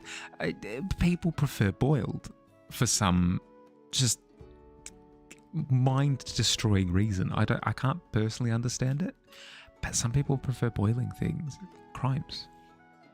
Maybe around 2 to 4 p.m. your time. Yeah, okay, no, that's doable. I'll be able to catch a portion of that at the very least. Thank you for letting me know. Asparagus is meant to be raw or fried or heavily grilled with Old Bay. Yeah. Sparagulums sounds like an isekai food variant. Sparalegums you call them. Very interesting. Very interesting indeed.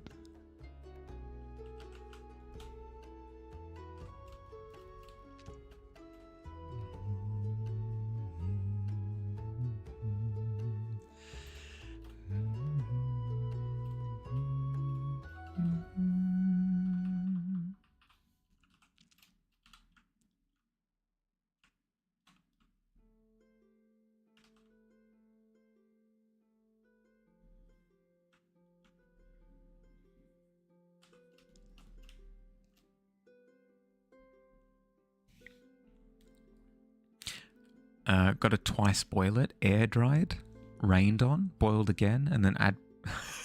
Yeah, okay, no, it's true story. I haven't experienced double boiled, air dried.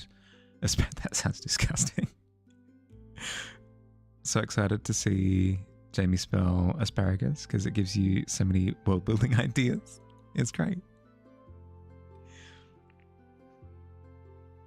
Laughing, you don't know what your brain is. No, you're all good. You're all good.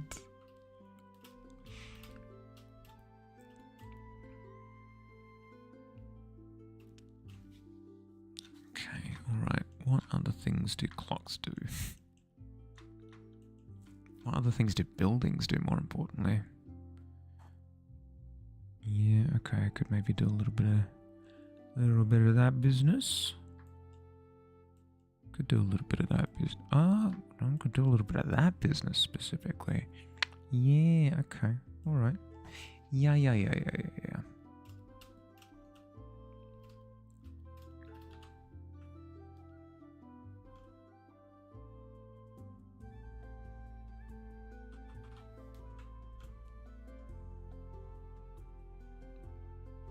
This little overhang business.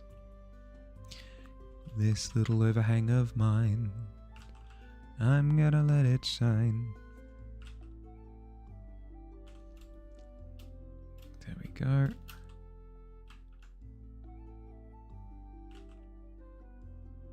Let it shine, let it shine, let it shine. Over on the other side as well, just a bit of schmear.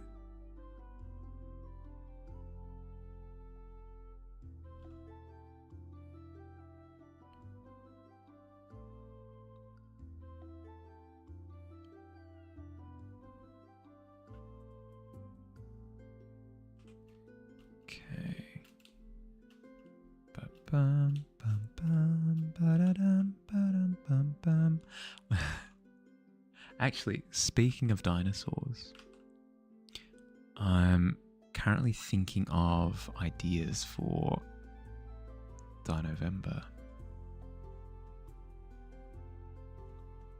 I think I want to do a scene depicting like the it's morbid, but I don't know, it's where my brain goes. I want to depict a scene of like the meteor, like the comet. I think would be really cool. I can't explain it. My brain does want to.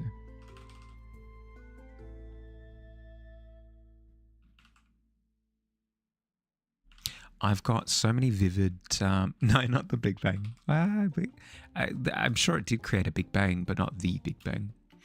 I've got so many vivid images in my head of illustrations that I saw as a child of dinosaurs looking quite concerned about the state of the atmosphere with it being on fire and all, with the big comet coming in the background. I think it would be a really striking image. Would I be asparagussed with twice boiled, air dried, crispy asparagus? Yeah, probably. I would be asparagussed. No, that's probably a very good term for it. That dinosaurs didn't create the universe. I mean, I've yet to see evidence of the fact that dinosaurs created the universe, but I won't throw it out outright. If it can be proven without a shadow of a doubt that dinosaurs did it, then yeah, sure, that will become my new reality.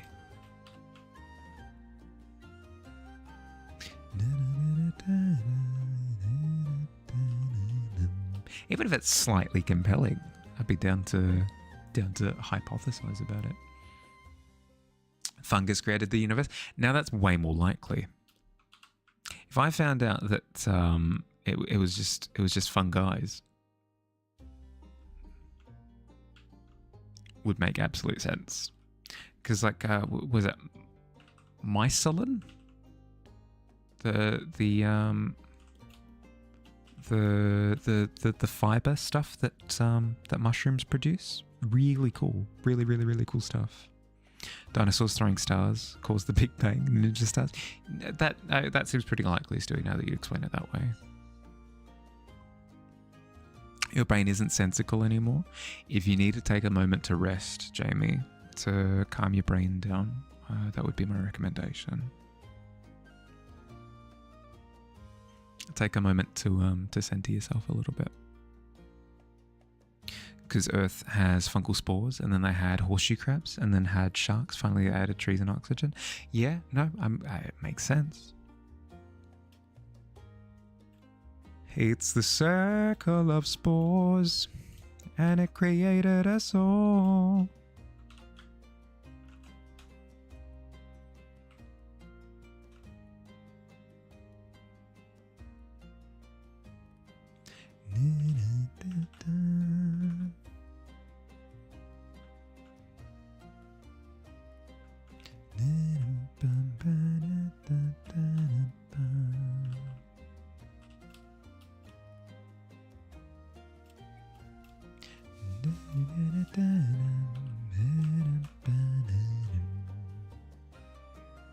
Mycelium.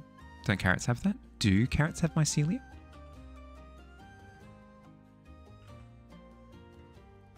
Do carrots have mycelium? That's a good question. Do carrots have mycelium?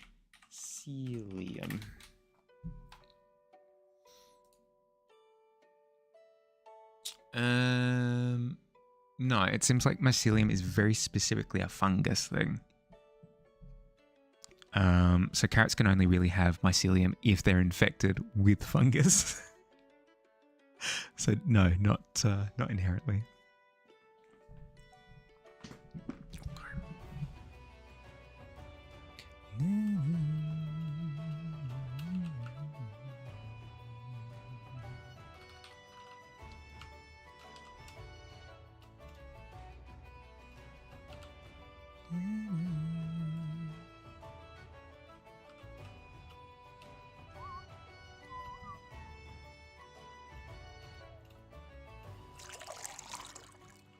Water? Yeah, okay. I'll join you for that. I'll join you for a bit of water. Cheers.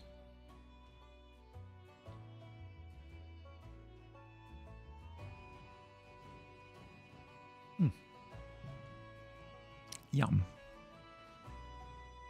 Allergic to your fungal overlords? That'd be tough. That'd be tough. Ingesting, right? Specifically eating? Because I was watching a video the other day about how scientists are finding fun and creative new ways to utilize mycelium in more like structural ways, which is really cool. Mycelium is apparently used in packing foam. You can use mycelium alternatives to foam, which is really, really, really cool. They're also looking at mycelium as like a leather alternative. That's really cool. The idea of having like a mycelium backpack or something would be sick.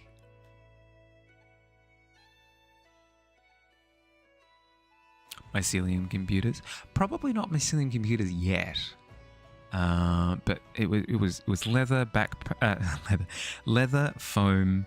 Mycelium bricks is apparently a thing that that's being made.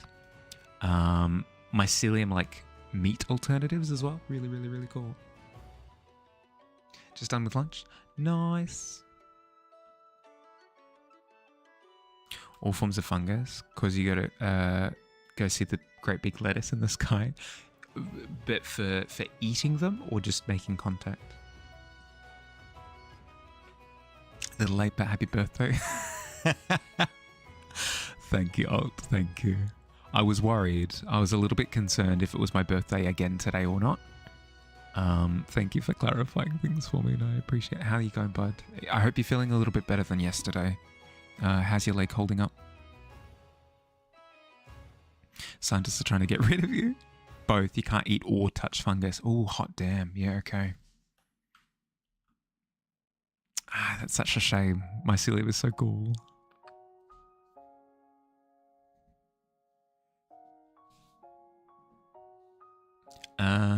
You think there was a turbine that has mushroom sensor? It tells you when it works a thing. Oh, as in like when the mycelium grows a little bit, it like does a thing.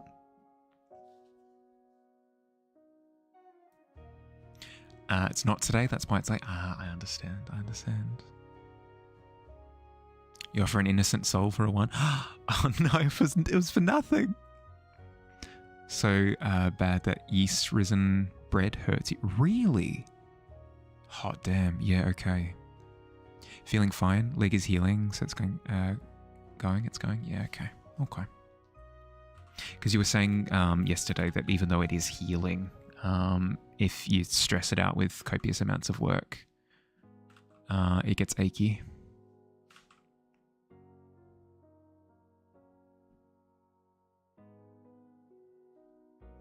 Ooh, 7 stream streak hot there. There you go. Boom.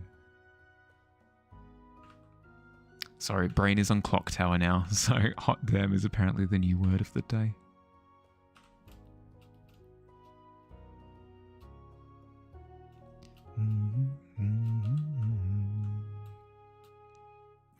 Making a new show as well. How I Met Your Mycelium. Hell yeah. And I like it because it's cool. We were promised like future materials and future tech, right? It's taken freaking ages, but we're finally here. Finally doing some fun future stuff. But croissants tasty. Can suffer extreme heartburn for croissants. Tummy may feel like you're going to breathe fire, but croissant tasty. Is there something that you can take to help sort of alleviate the symptoms a little bit? Like, for example, I'm lactose intolerant, not quite the same thing, but I'm intolerant to lactose. I can take little tablets that help me process the lactose a little bit better. Is there something you can do?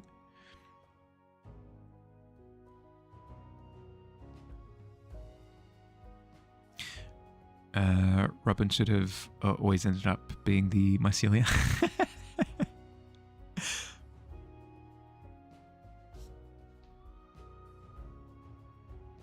again, Jamie, if you need a bit of time to like reset, by all means, no stress.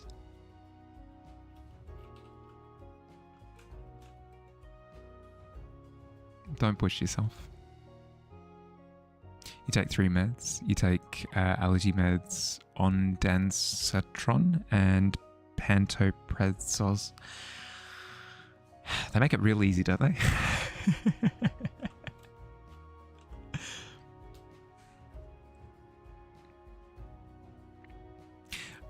Is the one shot locked in to that time now? Fields is going to have a look at the group chat and let us know if he's answered it. I haven't had a look. If he has answered it, then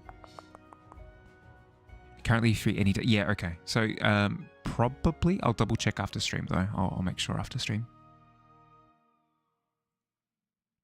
Finding the dumb funny, all good. Just make sure that it can scramble people a little bit if you're typing too much scramble into chat. Sister says your medicines sound like Transformers. That's amazing. So yeah, no, in the morning I take Optimus Prime. Then Starscream is later in the day. Galvatron is in case of emergencies.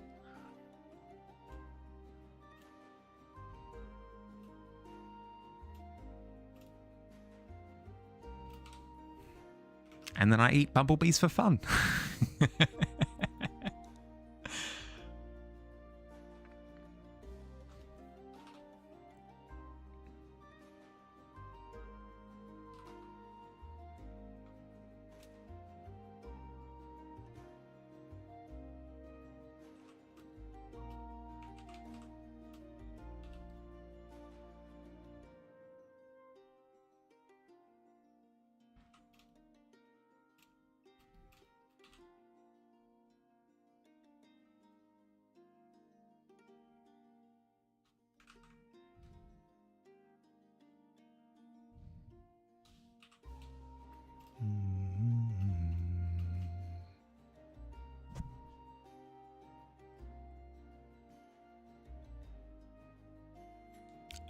Have to drink them down with the with some Allspark, 100%. Take about 12 meds, so she finds it hilarious. Yep. You go through the full cast. Full cast.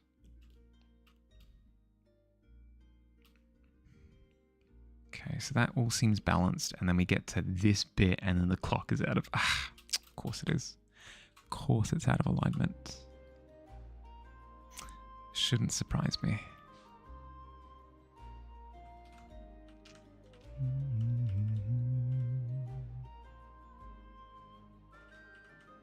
Shift it over to the... Oh, wait. Are they... Is that on a different... Of course it's on a breaking different layer. What layer are you? Oh, curse you. Okay, let's merge those layers. Call this Clock Tower 2, I guess. And then try and shove everything over. And it should be on the same layer now.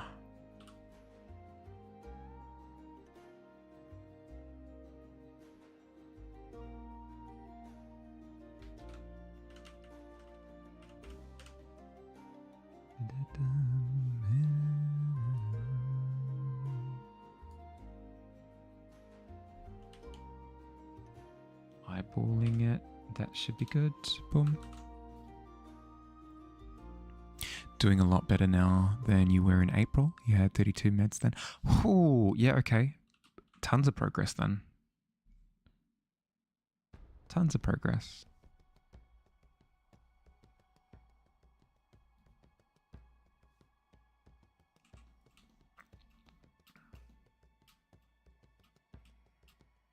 Obviously, like getting off meds in a vacuum isn't necessarily good. Like being healthy is the goal. But if it means that you're healthier for it and you've got fewer meds, then excellent.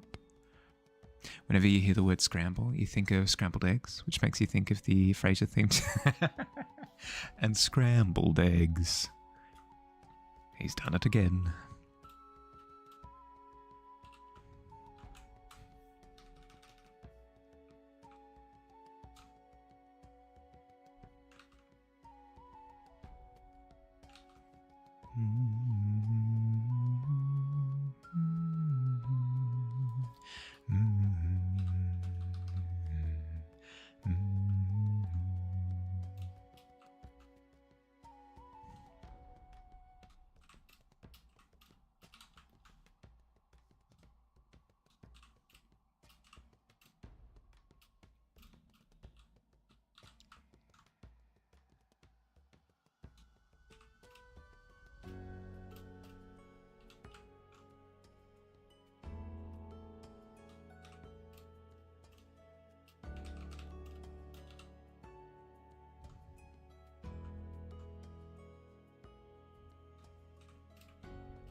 Toss the eggs into the salad.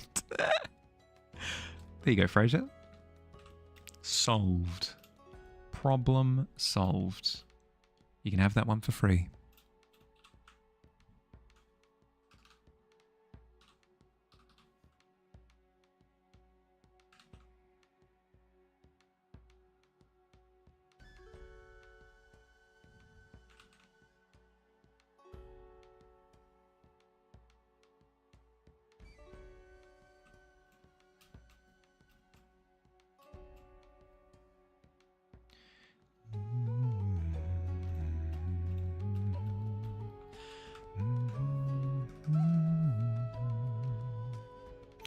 Toss the eggs into the salad. Ah, Wallace and Gromit style. There we go. Fixed. Fixed. Only 30 minutes until Mahali goes away for the rest of the day. Until I return to my coffin. Yes. My coffin aboard a pirate ship. Because I like that idea now. I am now obsessed. Obsessed.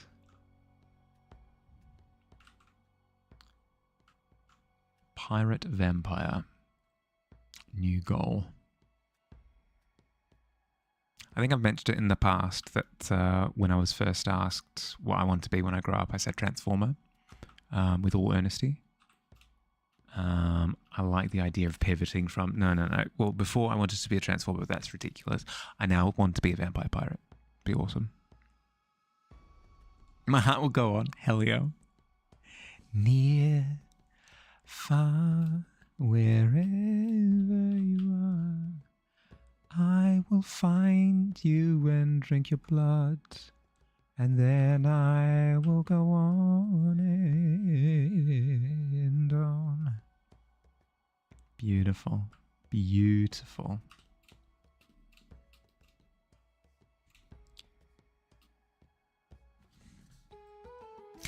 Does my coffin have an iPad in the same way that those fold-down car video? Oh, that would be sick. That'd be awesome. What kind of a transformer? Want to be a submarine transformer? I have no freaking clue what Baby Mahali was thinking at the time.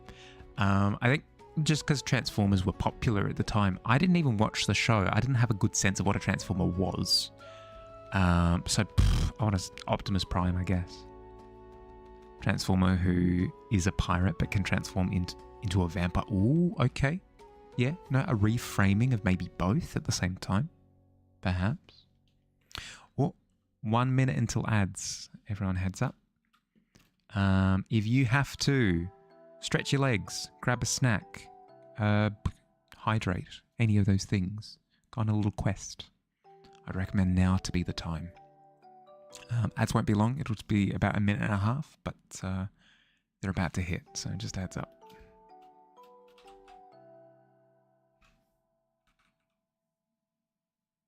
Wouldn't that be a were-pirate? Would it be a were-pirate? I guess. But I suppose the difference is... Alt, thank you for the sub. 5 months, hot damn, already. Good Lord, thank you. Thank you for the sub.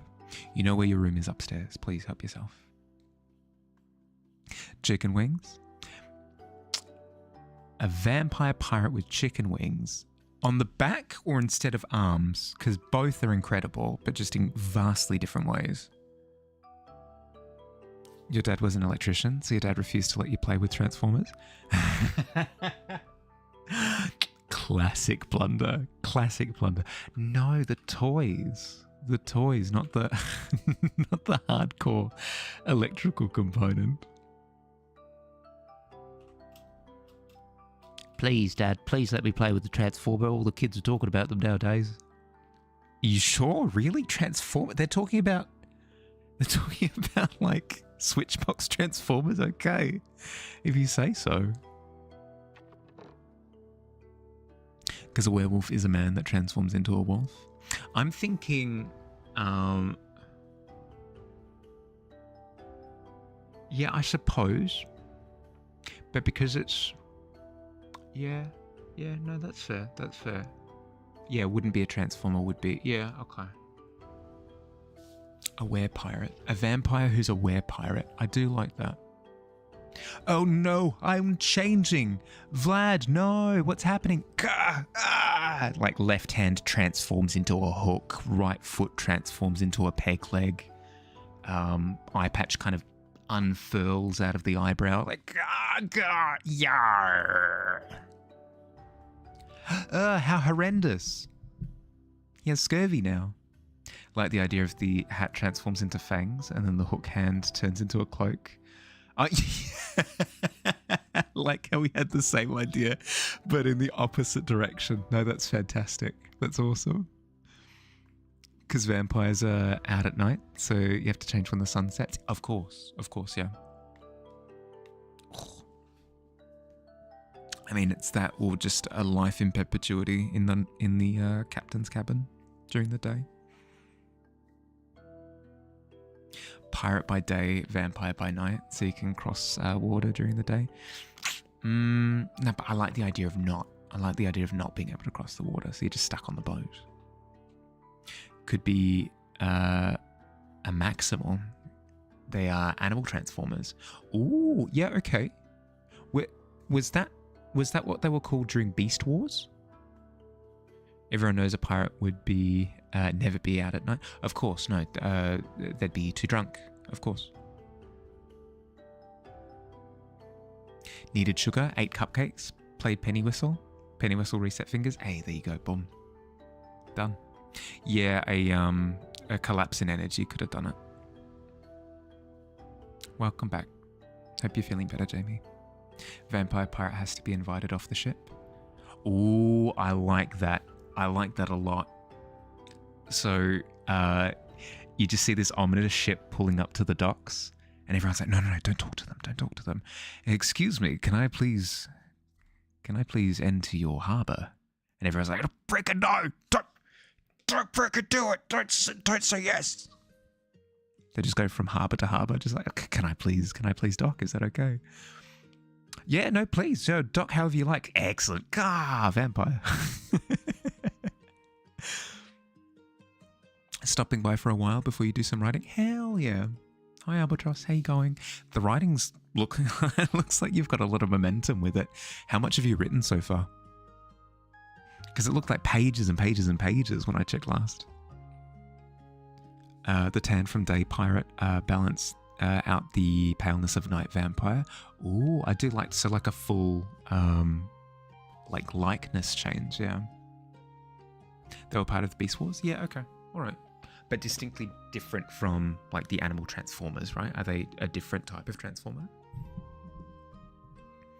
He's just yelling across the harbour, bro, can I come in? Yeah, exactly. Bro, open up.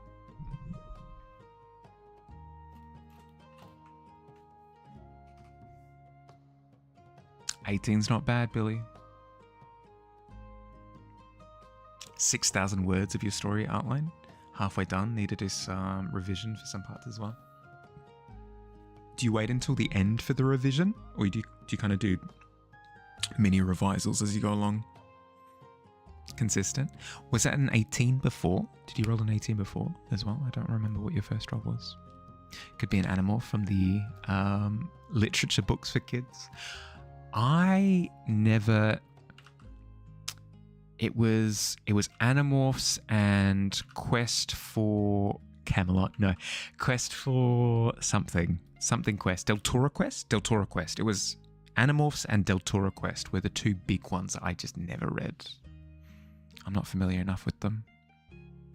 Still have no shadow or mirror presence, even as a pirate, to give you some uncanny valley. Yep. You need some sort of crossover elements. What's your first actual roll tonight be a 4? That'd be good. That'd be good.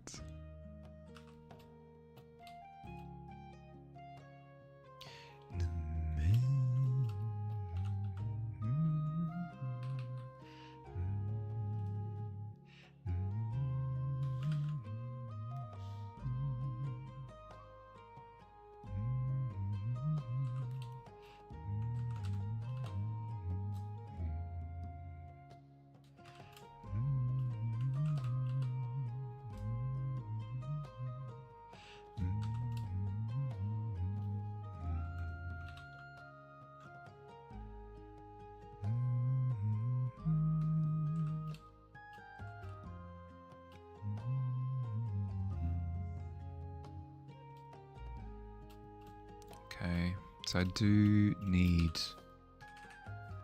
more detail on the clock tower, but kind of allusions to detail, not actual detail. So I need things like awnings and maybe like gargoyles or something like that that can kind of occupy a spot.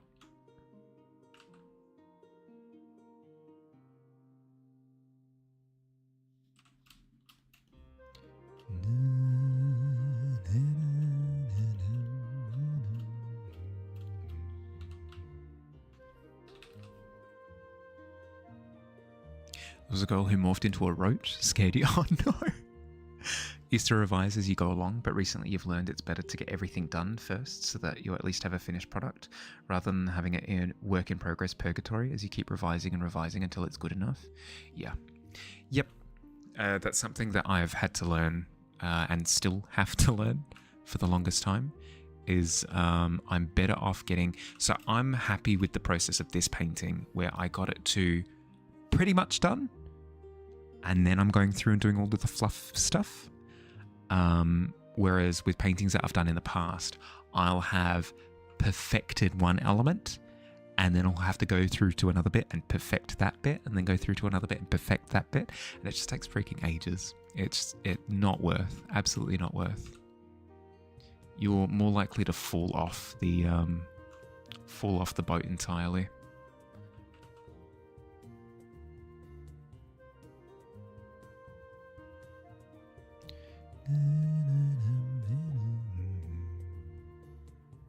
Does the accent change when they change its form? I think no. I think it still needs to be clear that it's the same person. Perfectionism is so hard to deal with. Yeah. Yep. The thing that has saved me has been the concept of the one piece is real. No, the one piece of artwork. God, I'm going to have to pay attention to this so that I don't wander off onto the One Piece path. The one piece of artwork isn't going to be the one big change. Improvement comes with repetition. So the work that I put into this will get me X amount of progress, but then beyond that X amount of progress, diminishing returns. So if I spend another month on this, I might get it to look incredible. I might get it to look absolutely incredible. More likely though, is that if I spend another month on this, I will get it to look better. It'll look better, but it'll have taken a month to go from really good to really good plus, you know? Is it worth that time?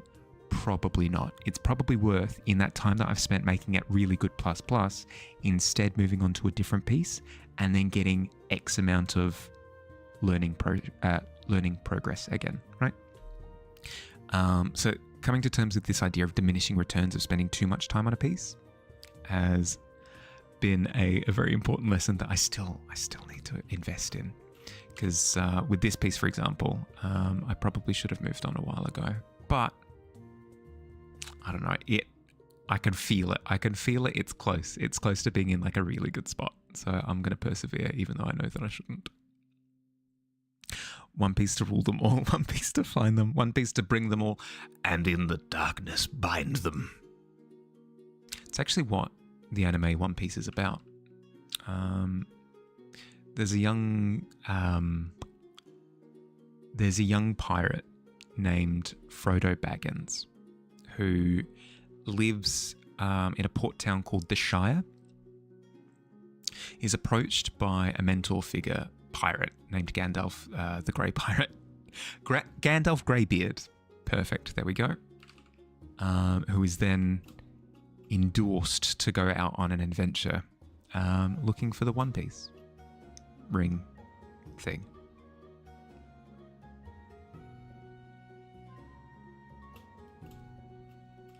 And then like all the different crew members are part of the fellowship. It all tracks. Is this Frodo made of rubber? How did that happen? Did he take a bite of the gum? Yeah, the gum fruit. Ya-yo.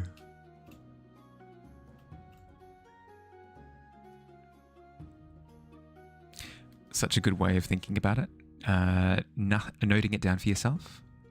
You've had art block for a month from burning yourself out on a piece. Well, that's the thing, right? Is if your brain is set to, I want to improve as an artist, rather than I want to nail this one piece. The One Piece is real. Every time. If you switch tracks to, I want to get better as an artist, and you start thinking of it in the holistic sense, it's a lot healthier. It's a lot healthier because you can have this relationship of, I will get this piece to a pretty good spot and then I'll move on to something else because I've learned all of the useful stuff from that piece. Move on to the next one. Obviously, can't be the case for pieces that mean something to you. If you are working on a piece that is soul food that you need to work out, all good. Spend however much time you need on that. If it is just a piece that you like, you enjoy the idea of it, you want to explore the visuals, spend X amount of time on it, get that amount of experience from it, move on.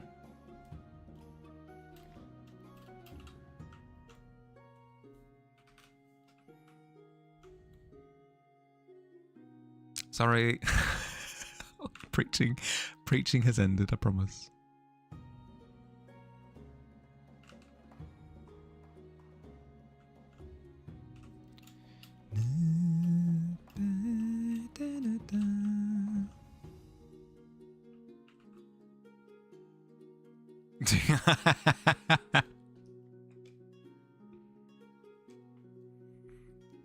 I see what you did there, Stewie.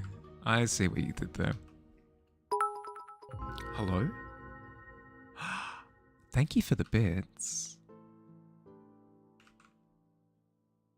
Thank you very much. Very useful advice. Okay. I'm glad that it was helpful.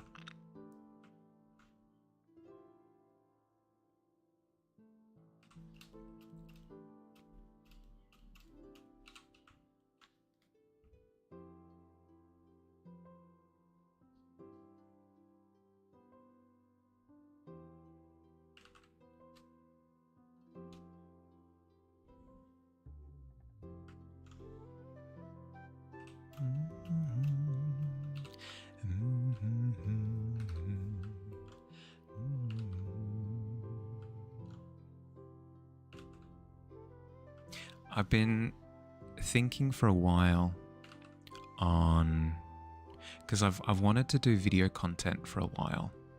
I started with a single blog entry at the start of this year and then fell off hardcore. So I'm trying to think of video stuff that I would keep to. And little short advice things might be good. I mean, it's all with a grain of salt, right? Like, oh, this is just Mahali's opinion on what you couldn't, what you can and can't do. Should and shouldn't, whatever.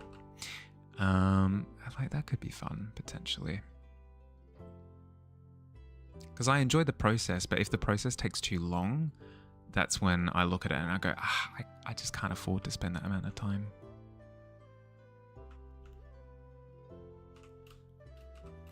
Don't mind me, I'm just thinking out loud at this point. I'm gonna have it be 2 different characters who on a short rest can transform. Ooh, I will say, be careful with 2 different character concepts, because 2 pitfalls. Pitfall 1 is that it can become too much to manage for you. It can be quite exhausting playing 2 distinctly different characters. And then 2, second pitfall, is it can be incredibly disheartening when other players get confused as to who they're interacting with. Because you can have this insane amount of attention to Can you tell that one of my players in the past has done a similar concept? Their concept in the past was that their personality had split and they had like a good side and a bad side. One side was a little bit more like Fey elf kind of leaning, and then the other side was fiendish. And they would switch based on like unconsciousness. So if they got knocked out, they would switch. Same if they went to sleep, they would switch. And they got quite sad at the fact that the other players at the table weren't picking up on the fact that they were like a completely different personality, because they thought that the character was just having mood swings. Which, I mean, fair if it's not being like overtly stated. I think the only method of really avoiding that heartburn, so to speak, is being incredibly clear about the distinction between the characters. So giving them like completely different names and having them physically transform and stuff. Gonna make them the exact same but different race. Just not good with the homebrew stuff. I'm gonna make them separate characters. Yeah, fair. Some D&D characters are really cool concepts, but when it comes time to execute, they can be a little bit annoying to play.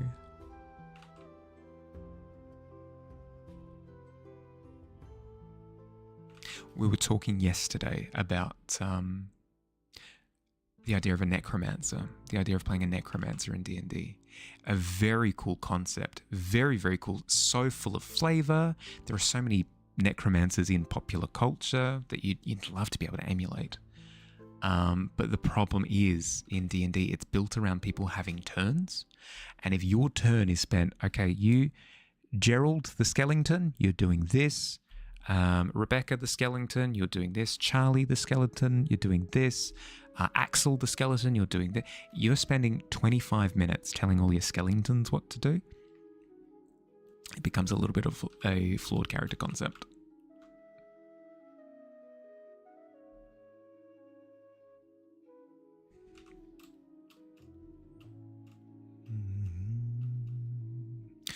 That's perfect. Okay, so if you can see that, I've alluded to detail on the clock face. But then when I zoom out, it just looks like details there, but I can't quite tell what's going on. That's exactly what I want. That's exactly what I want.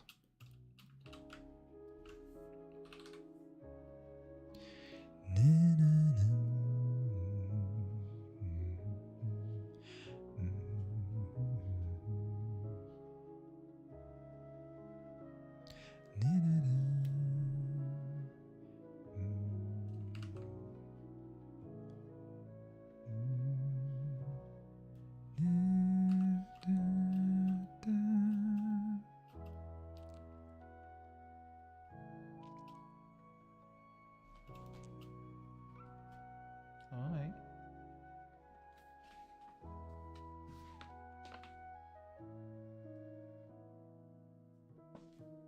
I'd left a single piece of plastic on the floor and the cat comes over and goes, "Oh, I'm going to eat that." No.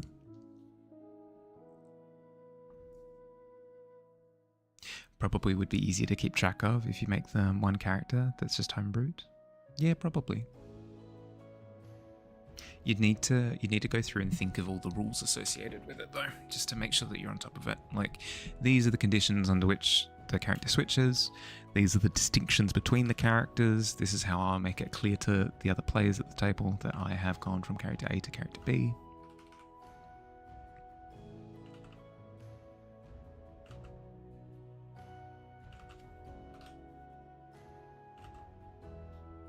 One of those things where the more regimented you are about it, the more fun it is, paradoxically.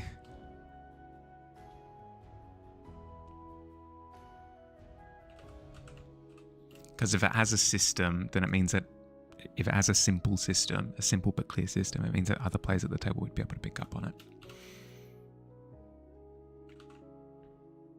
Oh no, Slinky. That's okay. That's okay. The floorboards are tricky. Falling into the pit is not something to be ashamed about. To be clear, you're specifically talking about doing the vampire/pirate transformation because it's so stupid. Yep. No, you didn't lose me. You're good.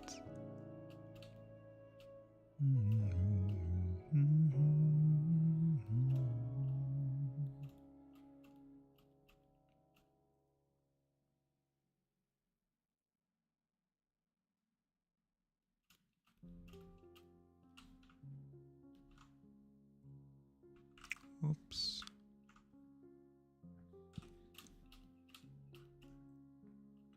Yeah, that's good. Okay.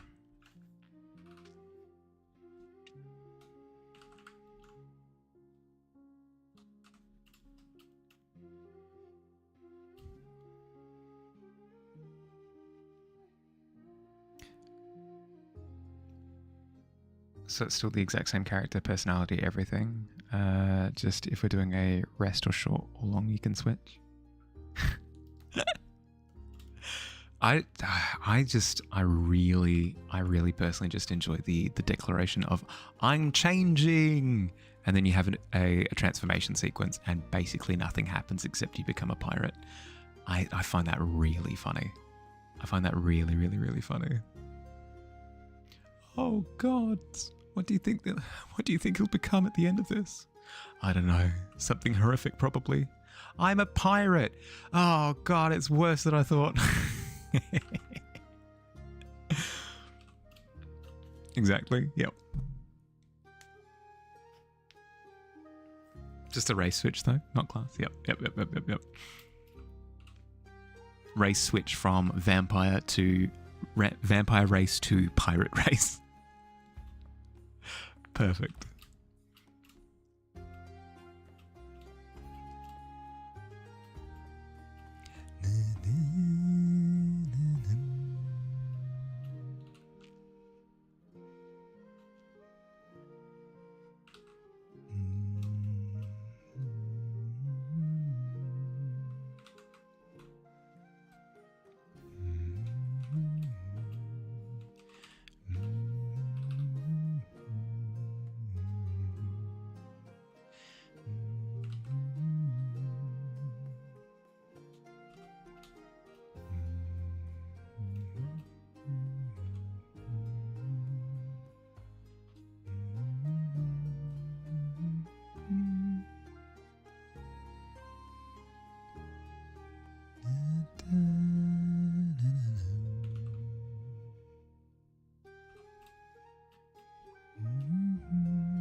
Okay, I think I do need to carve into the building a little bit more in the same way that I've done those little pockets up the top. That's doable. It's just finding designs that work.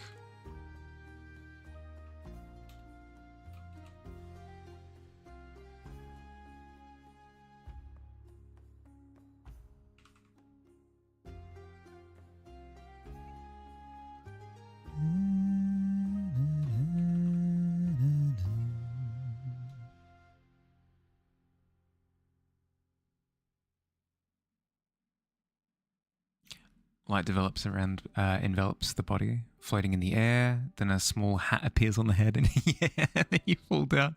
Really, really, that was your transformation? Yar.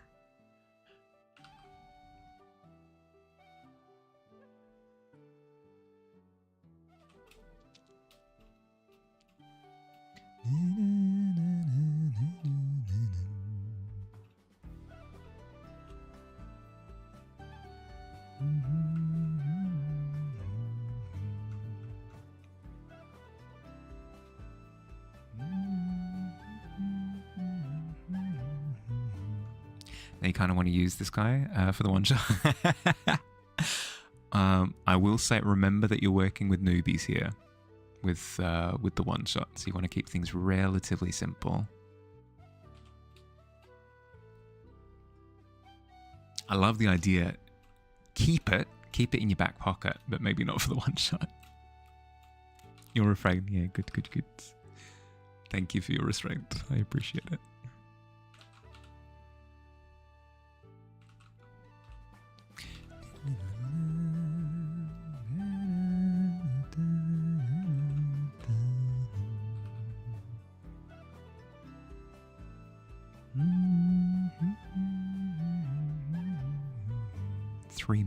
Three minutes, you say? Could do a lot of damage in 3 minutes.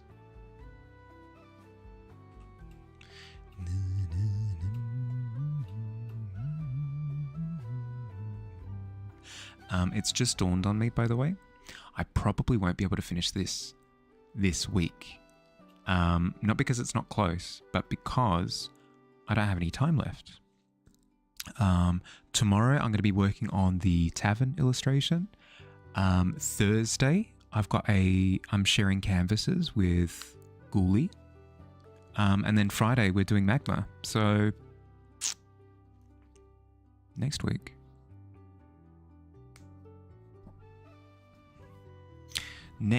To get the final bits and pieces done. I'll probably tinker with it over the weekend a little bit as well.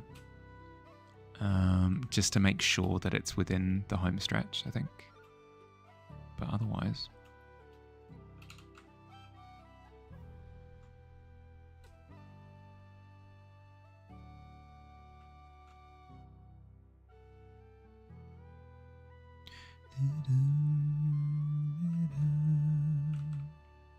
Thanks for hanging out today, everyone. I hope you had fun.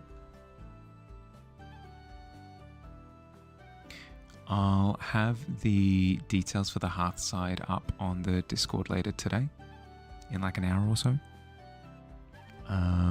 So if you want to join in on the Hearthside, double check the details there. I could maybe have it. I could maybe have it. Yeah. Do I want to do that?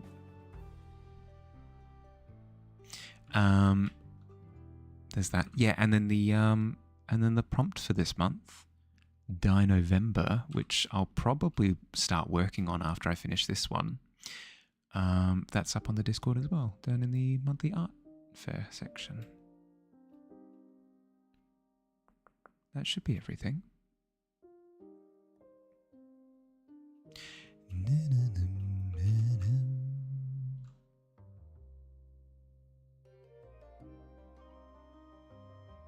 Oh, there's secretly a... Oh, love to see it. Secretly a line there. Lovely. Beautiful. Nope. Not ads in 1 minute. Not today, Tavern.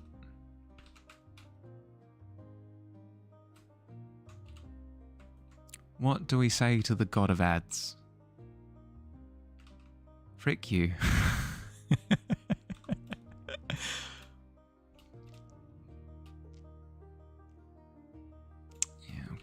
Okay. Adding in this kind of architectural detail, I believe, has scratched the itch that I was struggling to reach. That adds busyness to it. I think the next step will be to jump into this layer here, and I think I need to add like a lovely sunset reflection on the faces of the cogs. I run the risk of it being too eye-catching in the background, which is unfortunate, but it's a thing that I need to play around with. At the very least, the faces of the cogs need to be a little bit lighter, where light's sort of cascading across them. But overall, I'm happy with the cog designs. I'm happy with having pushed the top of the clock tower up into the stratosphere a little bit more, blurred the edges a little bit, given it a bit more architectural detail, cleaned up some of the detail in the middle ground. Yeah, I'm happy. I'm happy with it. Strangely enough, adding a little bit of green to the sky has done wonderful things as well. So, no, we're definitely on a road to completion, I think. Definitely on a road to completion. Thanks for hanging out, everyone. More streams later in the week. Have an excellent rest of your day or night, depending on where you are. Look after yourselves. I'll catch you later. Bye, everybody. Bye.